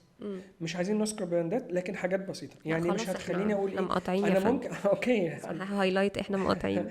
انا ما اقصدش، انا بتكلم انا بفضل ده بعينه، اوكي. بس ممكن في النهايه انا جعان وفي فود كورت مثلا صح. عايز باستا ولا بيتزا، في براند بعينه لسبب معين او اي حاجه. حلو. تمام. يبقى انا 3 شهور دي اول نقطة. بتعلم. بعد كده خلينا نقول بقى اول سنه اه فتره وجودي في السوق وفكره ان انا اخد ماركت شير. اوكي. الماركت شير ببساطه ابسط وصف لي ان انا قدامي ناس بادي بيلدينج واقفين سدين الطريق، واقفين كل واحد حاطط كتفه في كتف التاني. انا بدخل بزق واحاول اوسع لنفسي مكان حته اقف على صباع رجل. ازاي اعرف؟ يعني مثلا انا فتحت اول سنه از اكزامبل، ودلوقتي مثلا دخلت 5 عملاء طول السنه، هل ده يعتبر ماركت شير؟ هو يعتبر جزء من الماركت شير طبعا، يعني بس هل ده اللي ينفع كنت انا اخده او المفروض ان انا اخده؟ ما انا ممكن الماركت شير كنا المفروض اخد اعلى من كده. والماركت، طب الماركت شير بيتحسب يعني مثلا في عميل دخل اشترى وخرج، وفي عميل بيشتري ويشتري ويشتري، فبتتحسب ازاي؟ اللي خرج ده بيتحسب واحد واللي مكمل ده واحد، صح؟ خلينا نقول حاجه، الريبيتيشن بتاع العميل ده قليل، الريبيتيشن بتاع شركتي والورد اوف ماوث العميل قليل. يعني انا ممكن يكون عندي منتج ما ينفعش يتباع اكتر من مره، يعني انا حسب بقدم خدمه هو العميل بيشتريها ويمشي. وعندي حاجه ليها CLV او كلاينت، او العميل عندي اكتر من منتج العميل ممكن يشتري. اوكي تمام. ففي النهايه هنا انا بقدر اعرف اللي انا بقدمه هو عمره قد ايه، وفي نفس الوقت لازم اعرف عمر البيعه اللي انا ببيعها دي من اول العميل ما بياخد في دماغه فكره ان هو يشتري لحد ما بيشتري بياخد وقت قد ايه، وانا الماركت شير المسموح لي ان انا اخده قد ايه. طبعا الماركت شير المسموح لي دي بعرفها من البيزنس استراتيجي، طبعا من الفاليو اللي انا نازل اقدمه واحتياجات العملاء. اوكي. لان انا المفروض ادرس العميل محتاج ايه. حلو قوي. ممكن انا اكون شايف ان في جاب في المجال ده وانا مش عارف الجاب، وانزل اسال، اعمل سيرفي واسال العملاء ايه اللي انتم محتاجينه، ولما بلعب على الجاب قصدك انزل على الارض؟ انزل على الارض. اوكي. مش ممكن، بس ده المفروض حتى اونلاين سيرفي. يعني لا انا قصدي يعني محدش في، يعني مش عايزه احط اسم بلد بعينها، بس انا عايزه افتح مشروع. معاك كام؟ هنعمل ايه؟ يلا بينا نعمل هوديز. فاهم قصدي؟ يلا نعمل مش عارف ايه. ده تصور، ده وجهه نظري. وبيبيعوا، في ناس بتبقى شاطره، اوكي، وفي ناس بتقع. طب خلينا نقول حاجه، انا ممكن اكسب، بس لو انا عملت ستادي سليم اكسب اكتر. حلو.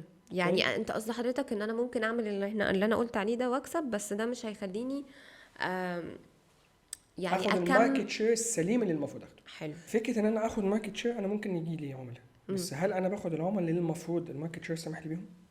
اوكي. دي برضه مشكله، انا ممكن مكتفي بالمكسب. في حته نغششهم ازاي يعرفوا الماركت شير اللي هم المفروض لو انا ياخدوا. عارف احتياج العميل للسلعه اللي انا بقدمها اه. والفاليو اه. وايه القصور اللي عند المنافس ودارس المنافس كويس، هقدر اعرف الماركت شير بتاعي ازاي. درس المنافس دي فيها يعني خلينا نقول الزتونه الصراحه. طبعا انا لو مذاكره المنافس حتى احنا في الديجيتال ماركتنج بالذات بتفرق معانا، بتودينا في حته تانية.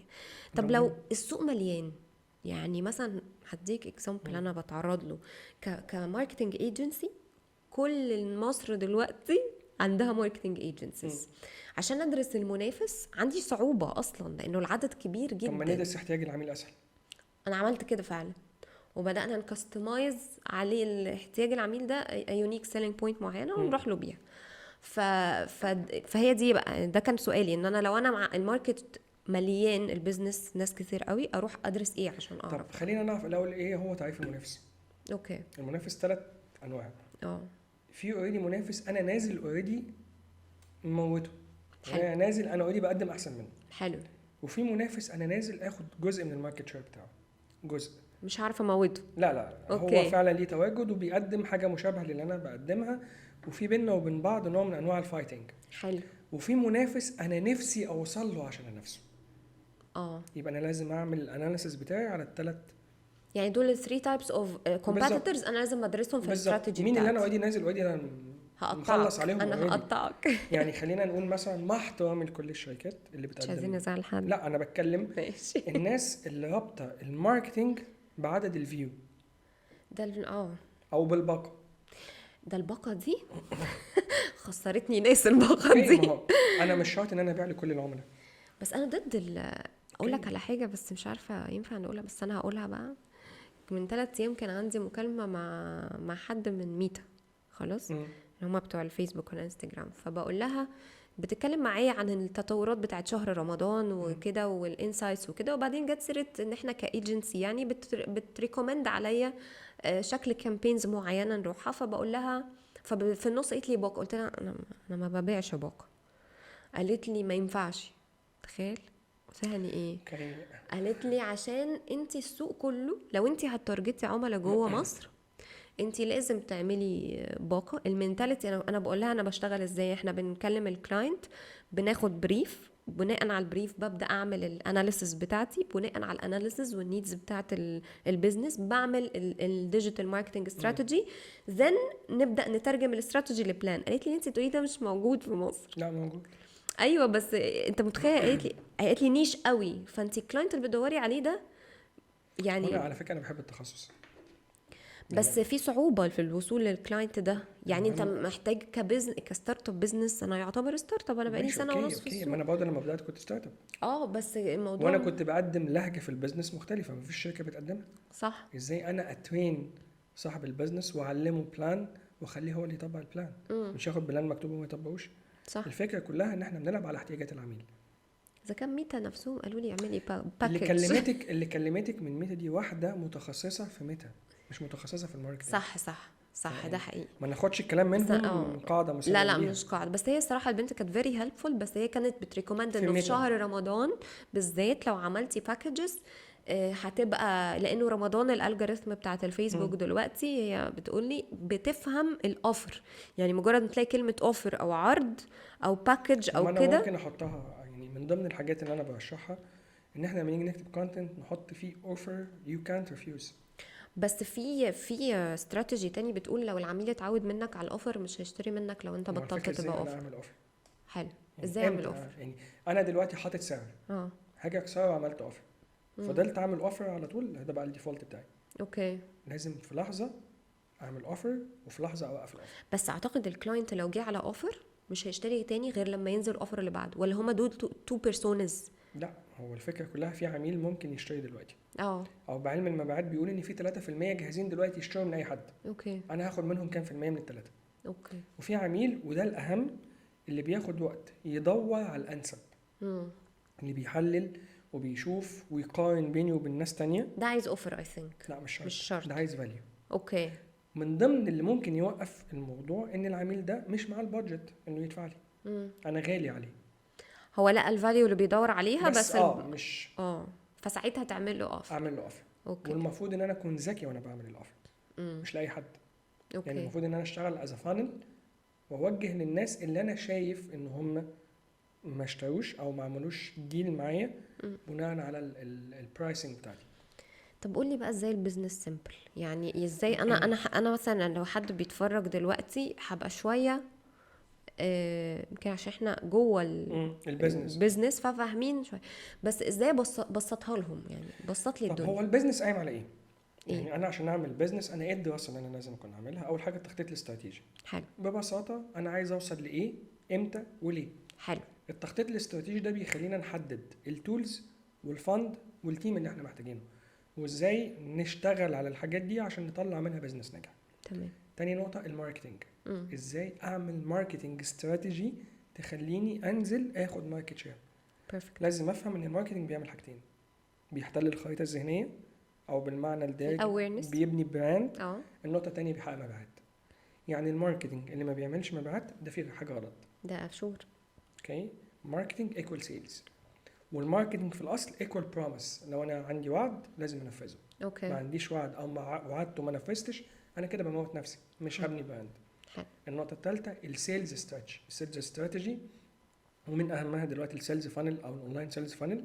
ازاي احط سيلز بروسيس للبزنس بتاعي عشان اقدر اعمل مبيعات بشكل مستمر. ادينا بريف يعني ايه سيلز فانل للناس سيلز اللي مش فانل عارفه. هو سيستم او واي او بايب او طريق انا بحط فيه العامل من اول ما بيشوف الادز بتاعتي نهايه بان انا افضل متواصل معاه بشكل مستمر وادخله في السيناريو يزود اقتناعه بالخدمه بتاعتي لحد ما يقفل او ياخد دي.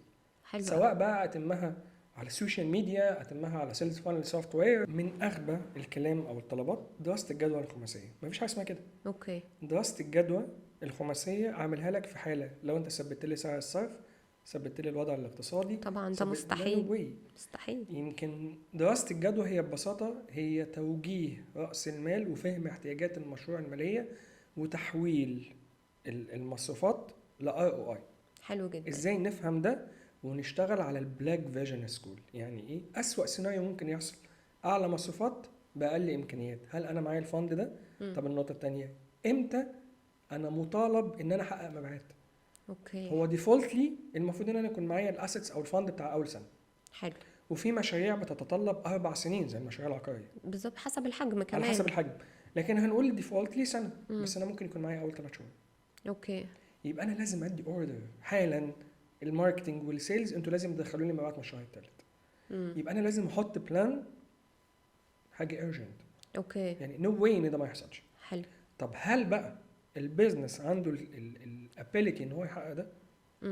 ده في الاستراتيجي وفي الماركتنج. اوكي. نيجي بقى للنقطه الاهم ودي اللي بيقع فيها كل الستارت اب. إدارة الأرباح، التطوير وإدارة الأرباح. حلوة دي. لما بنبدأ وبيبدأ يدخل لنا انكم أعلى من اللي احنا كنا بناخده كموظفين بنبدأ نغير اللايف ستايل. البيرسونال لايف بتاعنا. صح. بنبدأ نتعامل مع الأرباح اللي هي البيرسونال اي تي ام بتاعتنا. صح. ايه اللي بيحصل؟ البيزنس اب اند داون. صح. لما بيجي يحصل داون احنا ما معناش الفند اللي يخلينا نلحقه. بالظبط. فده بيحصل كارثة. اوكي. طب النقطة التانية التطوير. أنا النهاردة شفت البيزنس ده وعجبني، لازم أحس إن البيزنس ده بيكبر وبيتطور. النهاردة أنا من سنة غير دلوقتي. طبعا. المفروض إن أنا بعد سنة أكون غير دلوقتي. طبعا. النولج اللي عندي لازم تبقى مختلفة، طريقة تقديم السيرفيس بتاعتي وخدماتي لازم تبقى مختلفة. مشكلة الناس أنا ناجح فما طورش، بس بعد كده أنت مش هتبقى ناجح. صح. هتبقى وده يرجعنا للشركات بالزبط. اللي بقى لها 40 سنه في السوق اللي هم يعني قدام ودلوقتي بيقول لك انا كده كده شغال. طب ما انت شغال على 3 4 عملاء هم ما بيتغيروش. صح. هي دي الفكره. فلو انا فهمت ايه احتياجات البيزنس بتاعتي هو ده بيزنس اسمبل، او هي دي الخطط الاستراتيجيه اللي انت محتاجها. لازم يكون عندك مانيوال كامل انت تمشي عليه. حلو قوي. طيب لو انا جيت اعمل ده انا مش دارس، انا كعميل مش دارس بزنس. مش هروح ادرس MBA ب4 مليون جنيه عشان افتح بزنس هصرف الفلوس اللي معايا مش على البزنس. ان انا هدرس خلاص هطبق؟ لا مش هطبق. فين الخبره العمليه؟ بزنس اسمبل قامت من الفكره دي وقامت من فكره 2018 لما الشركه ليه ما طبقتش. صح. البلان اتكتب بشكل اكاديميك. لا انا بقى بعلم العميل او بعلم الاونر. احنا بنتعلم ازاي الخطه دي اتعملت، ازاي تتنفذ، ازاي تتطبق، وازاي تتطور. يعني انا بعلمه من خلال تاسكات، من خلال 1 to 1 ميتنج. انت المفروض تاناليسز ايه وتاناليسز ازاي، وتبدا تدور على ايه عشان تتعلم معايا ازاي تعمل دراسه جدوى، ازاي تعمل دراسه تسويقيه، ازاي تشتغل ماركتنج، ازاي تشتغل سيلز. لو النهارده بتاع الماركتنج سبك ومشي، انت خلاص مت. لا، لا اعمل ده بايدك. صح. بلاش انت قادر ان انت تجيب، طب انت ازاي تعرف ان هو شغال صح؟ امم. ازاي تعرف ان انت ماشي على التراك؟ انا ضد ان اي حد يفتح بيزنس يبقى ما بيعرفش يعمل كل حاجه جوه لا البيزنس. طبعا غلط. لازم. على الاقل هو مش هيعمل يقدر يتراك، هو هيحط له KPI ويقدر يعرف هو شغال صح يا ولا اما لا. هيبقى انفستور بالنسبه لي، بالظبط. ان هو حط فلوس وجاب ناس تشتغل. وهقدر اعمل لهم KPI. لا طبعا هيعمل فدي ازاي. الكارثه بقى. اه. فانا المفروض ابقى فاهم كل حاجه الصح بتاعها ايه. امم. لو انا مش فاهم ده، لا. طب انا مش مطالب زي ما قلت لك ان العميل يدرس MBA، لا انا بعلمه ده امم. من خلال اسئله. بنبدا نصحي خلايا البيزنس في دماغه. حلو. يعني احنا هنعمل ده. يعني انت مش بس بتديله بلان، انت لا انا بتترين هم بعلمه. ازاي يعمل ازاي. البلان. بالظبط. يعني هو لو جالك مره وفاهم الموضوع، لو حب هو يطور هيقدر بعد يعمل كده يقدر يعمل اي بيرفكت. دي خطيره دي. بزنس اسامبل. هي كده سامبل. اهو. هي كده بقت سامبل. رحله من شهرين ل3. خطيره دي. بنقعد نحط الخطط كلها مع بعض وهيعرف يعمل فلوس. وهيعرف يعمل فلوس. طب هرجع بس للحته، عشان الباك جراوند، بحس الباك جراوند بتاعت البني ادم بتفرق قوي قوي مم. في الحته بتاعت البيزنس دي. يعني انت قلت لي انا ببيع من وانا في تانية ابتدائي، مم. واول بيعه كنت بتعمل على ميداليات. الاركت. وبعدين يعني بعد اما كنت في تانية ابتدائي، عملت ايه تاني بيزنس في حياتك حتى لو على سكيل صغير؟ برضه نفس الفكره تاني، كبرتها شويه وعملناها كشركه صغيره في بلكونه واحد صاحبي واحنا في اولى اعدادي. حلو قوي. لا بجد، بس طورنا بقى، كنا 5 وكل واحد معاه الاركت بتاعه، وجبنا تولز يعني انتوا وكبرنا. كنتوا بتحفروا على الخشب؟ بنقطع الخشب، بننشره ونجيب ستيكر عليه الميداليات القرآنية، ميكي ماوس، حلو whatever قوي. بقى. وبنعمل حاجات للديكورات غرف الأطفال. حلو قوي. اوكي. ودي ما كنا بنبيعها بسعر، الميداليات بسعر، الكلام ده كله ده لما كبرنا في أولى إعدادي. فخلاص هو من زمان اوريدي الجينات هو فيها انا عايزه ابقى هو بزنس انا من اونر. زمان انا عندي تالنت الاقناع، اوكي. الدبلوماسيه، بعرف اتكلم واعرف اقنع اللي قدامي. وانا حتى لما بدات في اولى اعدادي انا اللي كنت ماسك السيلز. اصحابي يشتغلوا ونشتغل وانزل انا. حلو قوي. انا اللي ابيع للمكاتب ونبيع للناس اللي قاعدين والكلام ده كله. وبعت. وراح فين البيزنس ده؟ لا خلاص بقى، كان في دراسه ما عرفتوش طبعا. وانت هتفضحنا في العيله، بيقولوا مش عايزين نسف عليك. الجو الجميل ده. اوكي. جه بعد كده لما في اولى جامعه، لما اشتغلت مندوب مبيعات، وكان السبب فعلا ان انا شغلانه مريحه ما فيهاش تحكم وبتكسر الخجل الاجتماعي اللي عندي. حلو. يعني انت بدأت من وانت في الجامعة شغل؟ شغل ان انا في الجامعه. نزلت بقى شركات شركه احتكيت بالسوق. بالظبط. وانزل واحط شنطه على كتفي فيها بضاعه وانزل ابيعها. حلو قوي. الكلام دوت. بعت ايه اول حاجه؟ كانت لعب اطفال وادوات مدرسيه وشنط مدرسيه واللاين اللي هو اي حاجه شركه بتجيبها بتبيعها. هننزل نبيعها. حلو. واترقيت وبقيت تيم ليدر في اول شهر. ما شاء الله. ده من بعدد المبيعات يعني. توب اتشيفر 3 ايام ورا بعض ما شاء الله. تايتل، بعد كده اسبوعين فبتبقى تيم ليدر. حلو قوي. فالحمد لله من اول شهر حققت. كان عاجبني الموضوع. طبعا وقعت بقى في نقطه ايه، ما الموضوع سهل. عايز افتح شركه. وانا 18 سنه ونص حاولت عملت شركه. حلو. كنت هتسجن. يا نهار ابيض. والله بجد، رحت جبت بضاعه ومضيت على نفسي اصرار امانه وكل الكلام ده، وقعدت بقى في المكتب. اجرت مكتب.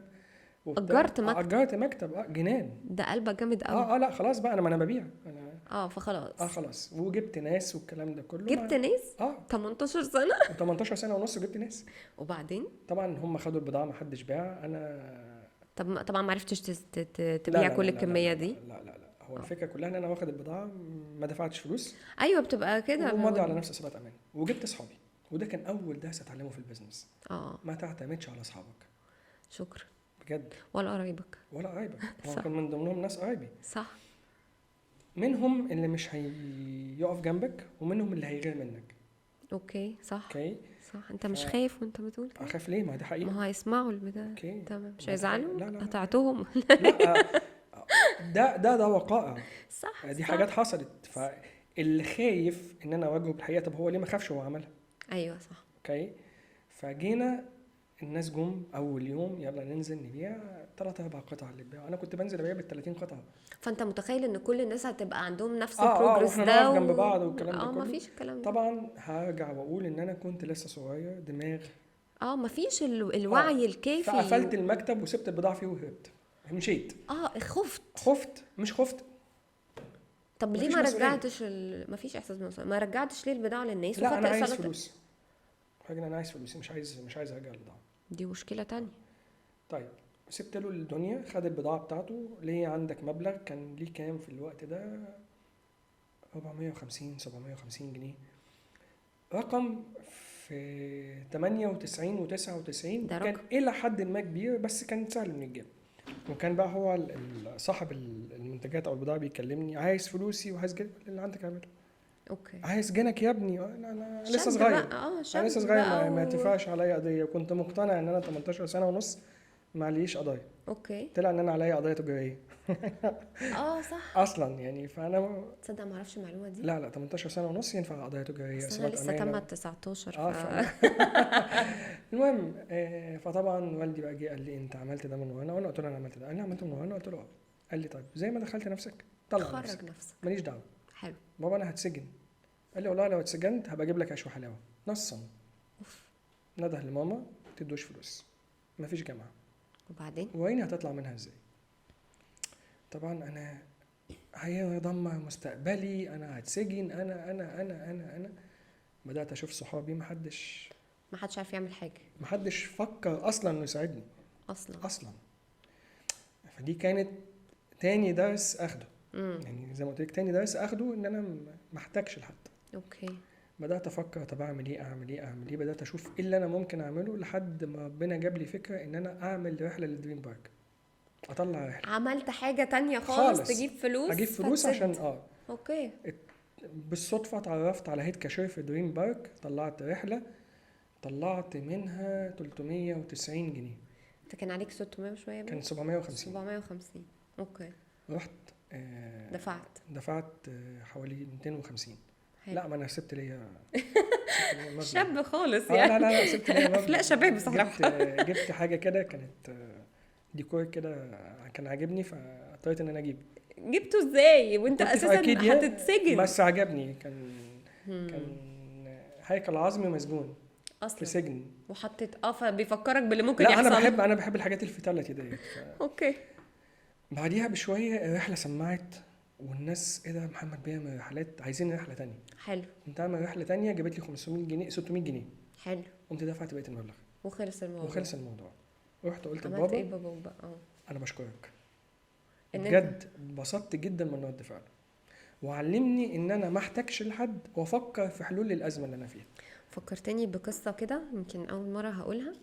انا بابايا كان وانا صغيره كنت في ابتدائي التسعينات كده، وهو كان بيحب اول ما طلع بقى البي سي والكمبيوتر بقى كان الاول ما فيش اللابتوبس دي. طبعا كان السي بي يو دي فاكرها وفيها الهارد وكده. هو انترستد قوي في التكنولوجي وكان بيجيب الحاجات دي ويقعد يركبها وانا بقى اتفرج كده يجي لي هموت واعمل زيه. ايه ده ولعب على الكمبيوتر والكلام ده. فاروح اقول له ما تقول لي انت بتعمل كده ازاي؟ يقول لي هو انا كان حد قال لي؟ انا ما حدش قال لي، انا جبت الحاجه وقعدت افكر. قلت له طب انا هقعد اعمل زيك. قال لي اعملي اللي انت عايزاه بس لو جيت لقيت حاجه بايظه ولا حاجه مش متركبه زي ما كانت هيبقى في عقاب كبير قوي يعني. وانا بالنسبه لي عقاب من بابايا دي حاجه عمرها ما حصلت اساسا، فبالنسبه لي كارثه. فينزل من هنا واقعد افك واركب واحاول وانزل ويندوز واضرب البتاع وافضل ادور عشان احل المشكله. وما كانش في يوتيوب بقى وفيديوز زي الدنيا دي. يجي بالليل الاقي الناس في العماره ولاد صحابه اللي في العماره جيراننا طالعين بيعلمهم. اقول له طب اشمعنى انا؟ يقول لي مالكيش دعوه. كنت ازعل واعيط واتضايق واروح اقول لمامتي هو بيعاملني كده ليه وحاجات كده. النهارده ده ربى فيا ايه بقى؟ ان انا اي حاجه فاكر يعني كنا بنتكلم اي حاجه اتعلمها انا هتعلمها بعرف اعملها. انا اي حاجه بتتسال بعرف اعملها. فدلوقتي بقول له شكرا انك وهو كان عارف هو بيعمل ايه بالظبط. هو يعني بيزرعوا حاجه للاسف مش موجوده دلوقتي. بالظبط. فلا دلوقتي احنا بنجيب لاولادنا كل حاجه. اتفضل. فلا بس انا بعمل كده مع ابني على فكره. يعني بروح اجرب اعملها بس بقى ما بحطش عليه الضغط النفسي. اللي كان محطوط عليه الصراحه يعني انا نو واي ان انا ممكن اعمل في ابني اللي بابا عمله فيه، نو واي. يعني بص، هي طبعا مدارس، هم مدارس مختلفة، وانا ما اقدرش اقول غير ان هم شكرا لكل حاجة هم طبعا عملوها معانا طبعا. بس انا قلبي ما بيجيبنيش، مش عارفة بقى، أنا عشان قلب ام هو ضعيف المشكله ان وكده. احنا لو اتعاد بينا الزمن تاني هنختار نفس الحاجه اللي هم عملوها معانا. بصراحة بجد. يعني الضغط اللي اتحطيت فيه ده خلاني بعمل اي حاجة. مم.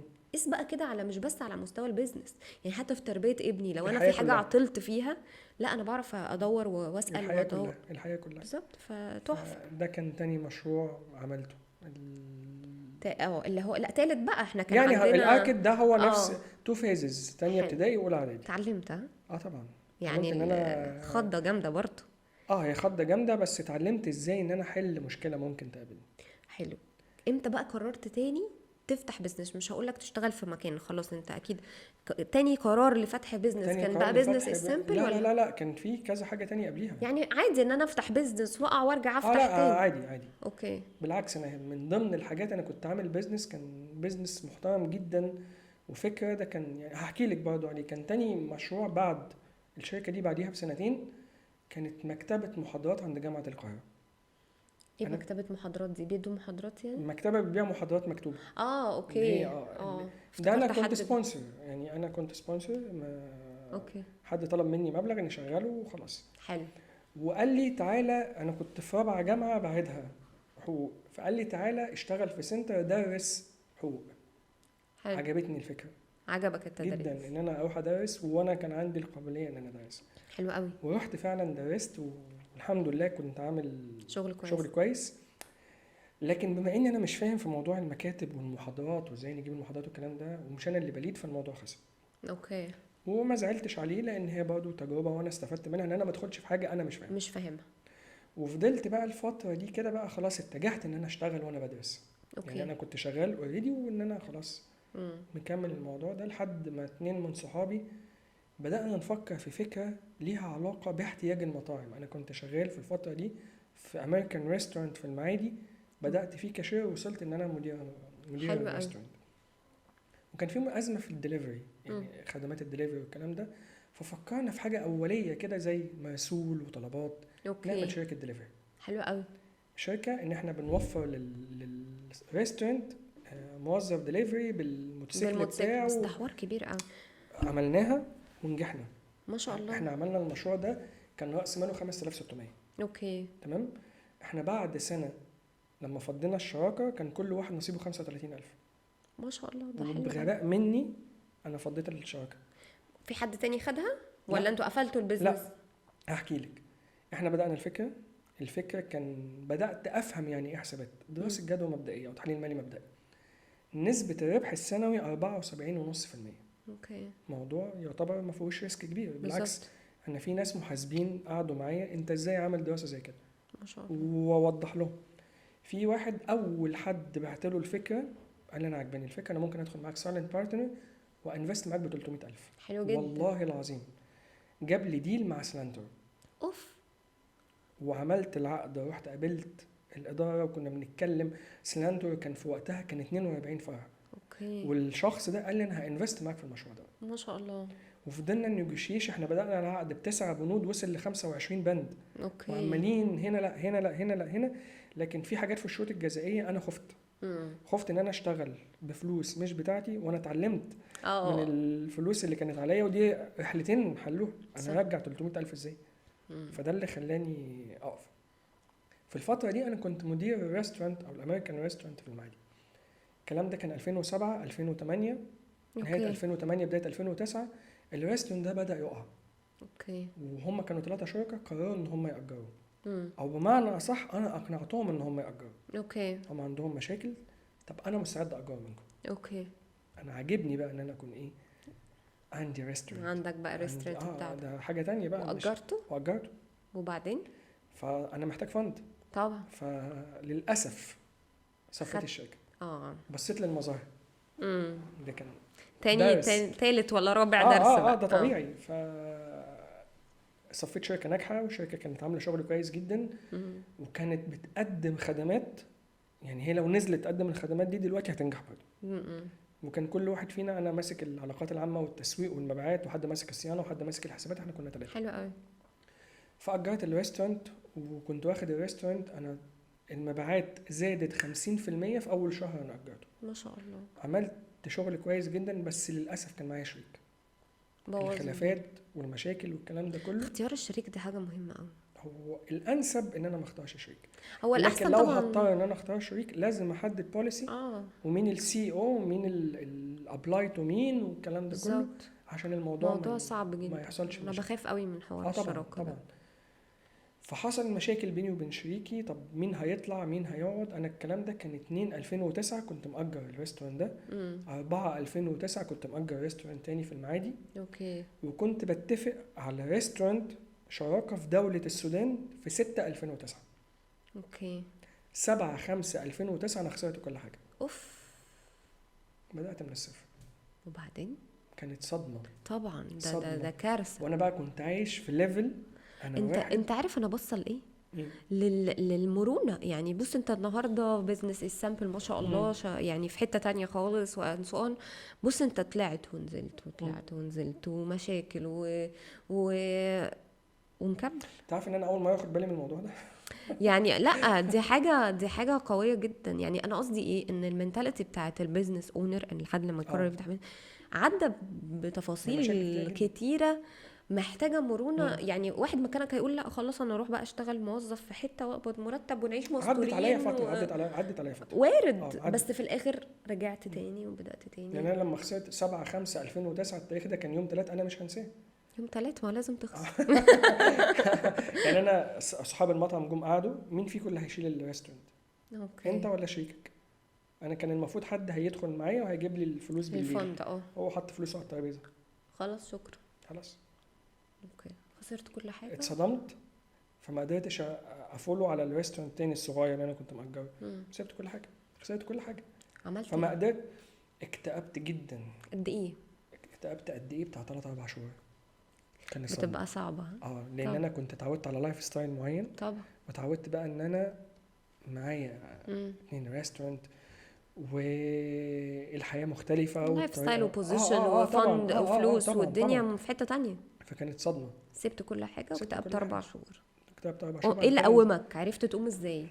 عرفت اقوم ازاي ان انا بقى صحابي بصراحه يعني انت غلطت ومش انت غلطت.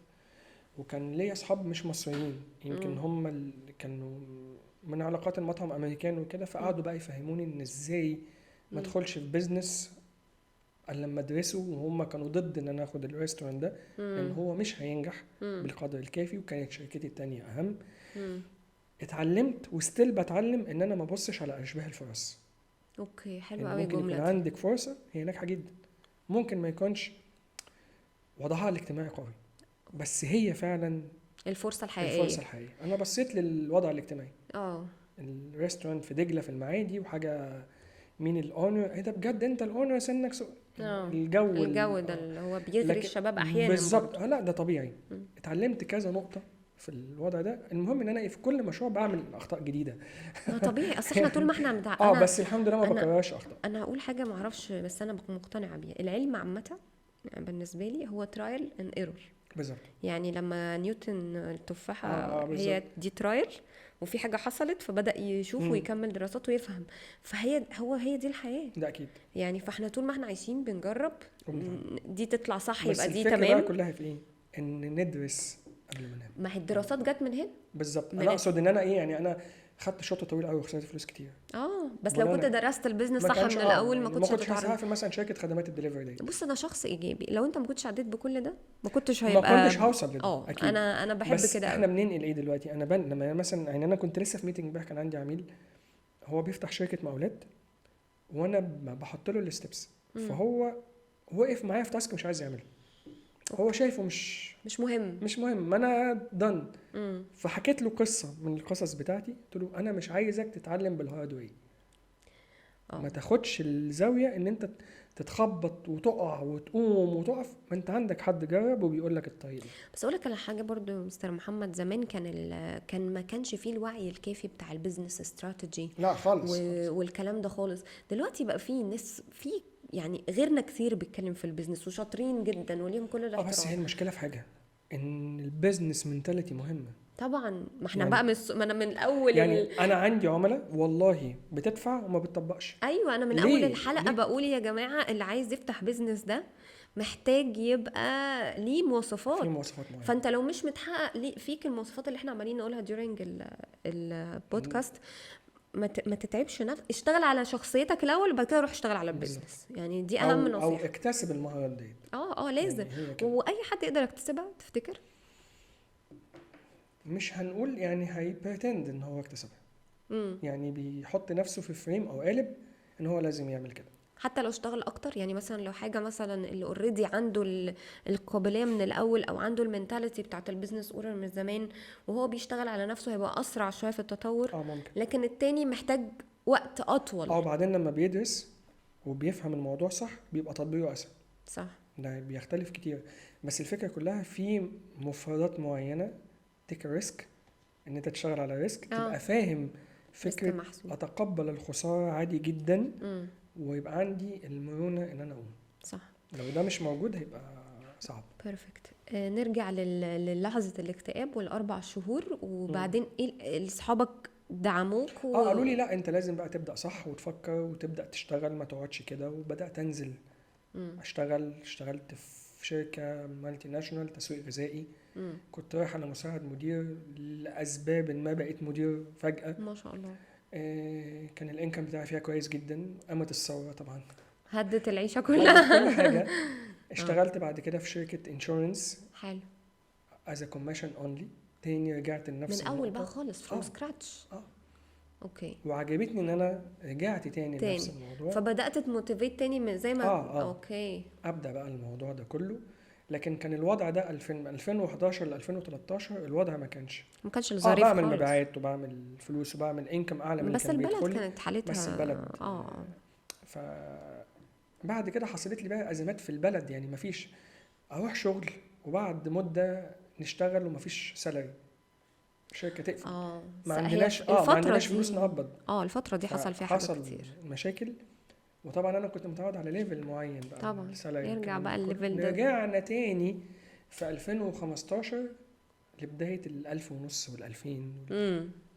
وازاي بقى انت تتقبل انك تاخد الرقم ده بعد ما كنت وده انت كان بقى بدايه جوازي كمان. كمان مسؤوليه. فسبحان الله انا بدات برقم صغير، بعديها بشهرين بالضعف، ما شاء الله. بعديها ب4 شهور او 6 شهور شركه تانية الضعف، ما شاء الله. بعديها بدات بقى اخد قصه الفريلانس، او ان انا ادخل بجانب شغلي، تزود بقى دخلك بالفريلانس، ان انا اشتغل على الموضوع ده لحد بقى اما بعد كده فتحت بقى لحد بقى من 2018 من 2017 قبل حتى. يعني الشركه اللي انا قابلت فيها البيزنس كونسلتنت هم اتصلوا بيا، انا كنت اعرف الاونر معرفه شخصيه، اتصل بيا تعرف تعمل دراسه جدوى؟ وانت لسه والله ما اعرف ايه هي. حلو. فانا عايز هعمل 1 2 3. قلت له حاضر اوكي. في الفتره دي انا كنت داخل امتحان عشان اتقبل في الماركتنج دبلومه بتاعت الجامعه الامريكيه. اوكي. فانا قلت له انا داخل امتحانات دلوقتي وبتاع ده بجد. طب كويس. وده اللي شجعه ان هو يعمل لقاك حد بيطور من نفسه وكده. فقلت له طب سيبني شويه. ليا واحد صديقي ده علمني يعني ايه دراسه ويعني ايه شهاده والكلام ده كله. حلو جدا. هو معاه CIMA في المحاسبه من انجلاند والكلام ده. فقلت له انت بتعرف تعمل دراسات جدوى؟ قال لي قلت له انا عايز اتعلمها. ليه؟ قلت له عايز. قال لي طب تمام. هو يعني احنا في منا كيمياء بنعرف نفهم بعض كويس جدا. حلو قوي. وعلى على اختلاف على طول. اختلاف وجهات النظر لكن بنفهم بعض. قعدنا في كافيه ساعه، كتب لي ورقه فلوس كاب وش وده دراسه الجدوى بتتعمل كده. اوكي. رحت عملت واديتها له واديته بقى اديت له بزنس كامل. ما ادكش بقى كومنتس؟ عجبته ودفع هو. حلو قوي كمان. وبعدين خليني اقول لك حاجه. يعني انا هقول اللي انا خدته. انا اول بلان خدت فيه 800 جنيه. هو بيقول لي هنا بقى طبعا انا المفروض بقى اكتب عقد. فانا قاعد اطلب كام؟ انا اول بلان طلبت 800، ده انا هطلب 5 وخدت ال5. ثواني بس. بعدين 5000 انا عايز اعمل دراسه ميدانيه، فانا عايز اعمل الترانسبورتيشن والحركات كل التفاصيل فانا بقى. قلت هحط 1000 يبقى 6 وهقول 6 هي انا هاخد 6000 حلو قوي. اوكي. رحت عنده ايه الاخبار ده هتعمل ده وهعمل ده هتاخد كام؟ 16. من 6 من 6 وانت قاعد طلعت منك 16. 16. قال لك ايه؟ ليه؟ انا اتصلت بشركات وعرفت اقل خدمه بتتقدم ب 50,000. اوكي. فما ينفعش مع بعض، في حاجه لازم طبعا. في فاليو. فانا هقول 16، هيقول لي لا همشي واقول انا ليه قلت كده، بس انا عايز اخد الريسك. اوكي. ريسك تيكر انت. اه جامد جدا. فقال لي اوكي. اوكي موافق؟ انت موافق بجد؟ والله بجد دن نكتب طب انا هاخد 10 مقدم. اوكي واخدت الفلوس. اخدت 10 مقدم. حسيت بايه بقى؟ مش مصدق يعني، قعدت فتره مش مصدق. ده شجعك بقى انك تعمل بزنس اسامبل؟ لا، بزنس اسامبل جت بعد ما قابلت الكونسلتنت ده واشتغلت فتره بقدم الطبيعي لحد ما درست احتياجات العملاء. يعني انت قعدت فتره بتعمل زيه. بعمل زيه، بقدم الحاجه العاديه وعايز الاقي ديفرنشيشن والاقي الاحتياجات العملاء. مع الوقت ومع احتياجات العملاء والشغل اللي انا بقدمه، العملاء ما كانش عندهم نيد، يعني هم مش ما طلبوش ده، لكن في حاجه ناقصه. عارفه كده لما تعملي حاجه وفيها حاجه مش في حاجه مش كاملة. في جاب. فجت بزنس اسامبل. جت بزنس اسامبل نهايه 2019. انا بشوف ان انت طبعا ليك واي مختلفه تماما عن الماركتنج، يعني اللي الناس عارفاه. الناس عارفه ان الماركتنج عدد فولورز على السوشيال ميديا وعدد فيوز وانستجرام وفيسبوك. ماركتنج ايكوال سيلز. حضرتك بقى خدت طريق تاني خالص اللي هو الايميل ماركتنج. بالظبط. وانت في الحته دي، يعني دي اكتر حته بتميز البيزنس بتاعك. يعني مش هطول عليك، مش عايزاك تقول لي التفاصيل، بس عايزاك تشرح لي اكتر. اولا وانت بتعمل بيزنس السامبل وانت بتعمل الماركتنج استراتيجي بتاعتك في الديجيتال بالذات، ايه اللي وداك ايميل ماركتنج؟ ليه؟ ويعني ايه ايميل ماركتنج؟ لانه في ناس كتير ما عندهاش وعي بالحته طب هو دي. احنا نسميه الاصل بتاعه سيلز فانل استراتيجي او سيلز فانل سيستم. حلو. هو جزء منه الايميل ماركتنج. اوكي. الفكره دلوقتي ان انا الهدف الاساسي ان انا بروح للعميل اللي محتاج الخدمه بتاعتي. هو مش جاهز ان هو يشتري دلوقتي، انا بفضل على تواصل معاه، ببين له قد ايه ان انا عندي الخبره، السلطه، القوه، الطريقه ان انا احل له مشكلته عن طريق ايميلز بتروح له اوتوماتيكلي طول الوقت. انا عامل سيناريوهات. يعني هو لو فتح الميل هيروح لسيناريو معين، لو ما فتحش الميل هيفضل في الديفولت سيناريو، لو فتح وعمل لينك كليك هيروح لسيناريو ثالث. بيرفكت. يعني هو وبتروح له بفيديوز وكونتنت بقى بيتكلم. بالظبط. انا مجهز كل الحاجات دي وهي يعني حضرتك قاعد معايا دلوقتي وفي حاجات بتشتغل والسيلز فانل بتاعك شغال. جميل قوي. ويسجل ويحجز زوم ميتنج او ياخد اوفر او وات ايفر. وحضرتك بتفولو اب على الكالندر بتاعتك. هو السيستم طبعا انا تبص عليها بس. والسيستم طبعا بيديني مين اللي فتح وكام في المية ومين اللي اهتم، ايه العناوين اللي شدت، ايه خطيره، ايه الحاجات الكونتنت او الميل بادي اللي شد. فبالتالي تبدا تطور، يعني تعمل زيه وتتبع الاستراتيجي. انا يعني انا لقيت الحاجات اللي فيها صدمه او فيها حاجه جدليه هي اللي حلوه بتشد. يعني من ضمن العناوين مبروك انت هتفضل فقير. حلوه قوي. فده كان ليه هفضل فقير، او انت كده ضمنت خساره مشروعك. فالناس عايزه تشوف ده ايه. دي الحاجات دي ماشيه معايا انا اكتر، ممكن ما تمشيش مع حد تاني، بس خلاص العملاء اتعودوا مني انا كده. طب ايه نوع الاندستريز يعني او البيزنس اللي يتبع فكره السيلز فانل؟ اي بزنس. متاكد؟ اي بزنس جاي لي عن الاونلاين او اللي سجل اونلاين ده مش عنده مين مشترك بيه. ده خلاص طالما هو عنده البيهيفير بتاع الايميل ده. خلينا نقول حاجه، مين عميل امازون؟ كل الناس، صح؟ بالظبط، كل الناس بتشتري امازون شغال بالسيلز فانل استراتيجي. ده حقيقي. IKEA على طول على الايميلز بيبعتوا اوفرز يعني مثال جيف بيزوس، يعني لو شايف ان الموضوع ده مش مفيد ما كانش عمله. صح. طيب IKEA تعرف الميتا برضو باعتين بيقولوا انه يعني في الماركتنج ايجنسي لما اتكلمت معاها قلت لها ان انا بحب اشتغل بالاستراتيجي والاناليسيس كده، قالت لي اعملي ترافيك كامبين وهاتي بيها ليدز على الويب سايت بتاعك وتراكنج واعملي ربط والايفنت، يعني اللي هي الايفنت اللي بتدخل طبعا. وتربط وكده. ده قالت لي اصلا نوعيه العميل اللي بيفولو اب على الايميل بتاعه وياخد ده مختلف خالص عن اللي بيدور على باكج. بالظبط. ما هو ده اللي احنا فكره ازاي نختار العميل بتاعنا. بالظبط. فدي حته السيلز احنا لينا قاعده ده في اكيد. السيلز. ده اكيد. انا مبسوطه قوي بالبودكاست. يعني انا حاسه احنا جداً. محتاجين نعمل سلسله حلقات لانه ما شاء الله النوليدج جميله جدا واستفدت. انا شخصيا استفدت، انا كالعاده بستفيد منك على طول وبجد ثانك يو، وان شاء الله نعمل حاجه مع بعض تاني. اكيد يعني اكيد. استاذنك، لا لان لا. التفاصيل حلوه. يعني اجرب السيلز فانل ونتقابل بقى تاني في حلقه نقول لهم على التجربه. يعني احنا هنجو اوكي. ثرو بس السيلز فن نتيجته ما بتطلعش بسرعه. ما احنا مكملين. انت وبعدين وراك حاجه؟ لا خليني اقول لك حاجه. هتقاطعني لو ولا؟ راس مال الشركه فند، راس مال الشركه داتا. طبعا يعني الداتا اهم من طبعا الفند. صح وازاي امانج الداتا دي؟ صح. لازم يكون عندي واي ان انا امانج الداتا بتاعتي. صح. دي اخر حاجه اقولها لاي حد شغال في البيزنس، حافظ على الداتا واعرف ازاي تمانج الداتا ديت. بس معلومه خطيره. بس كده. الناس عارفاها بس مش عارفه تطبقها على فكره. نتعلم. يعني فكره الداتا دي الناس مش بتعرف تستخدمها. انا ممكن يبقى عندي داتا كتير بس انا مش عارفه استخدمها. المشكله الداتا دي and so جايه on. لي ازاي؟ انا جايبها ازاي؟ هل العميل ده جاي لي ولا جايب كولد داتا او بلايند داتا ومش ايه مشتري رايك داتا؟ في كولد كولز صحيح؟ لا خلاص. ماتت ها؟ اخر حاجه نقولها عشان مش ما عارفين نطولش. نقفل. ما انا قلت في لك. فرق بين ان انا اروح للعميل واقول له انا عندي خدمه تعالى اشتريها، فهو الابر هاند عليا، والعميل يجي لي ويقول لي انا عندي مشكله تعالى حلها لي. اوكي فده الفرق طبعا. بين الكولد كول والسيلز كول. انا بخلي العميل هو اللي يجي لي يقول لي انا عندي مشكله، انا ببين له قد ايه ان انا فاهم مشكلته وعندي طريقه او عندي استراتيجي ان انا احل له المشكله دي، وببين له الجانب الايجابي للحل والجانب السلبي لو ما حلش. وانا اعمل كول تو اكشن، تواصل معايا، اعمل معايا زوم ميتنج، صح وات ايفر. هو لما بيجي لي هو شايف ان انا اكسبرت، فبيبقى عنده استعداد يسمع كلامي. صح. انا هنا مش هقول الابر هاند لان ده يعني سيتويشن فيه مكسب وخساره للاثنين، بس الفكره كلها لما انا بروح لحد او حد هيجي لي يقول لك انا عندي كذا اشتريه، لا مش عايزها. انا مش عارفه اقفل الحلقه. لا وراك حاجه؟ كفايه كده عشان ما نطولش. عشان الناس يعني الحلقه دسمه الصراحه الحمد بجد. لله. ثانك يو. العفو.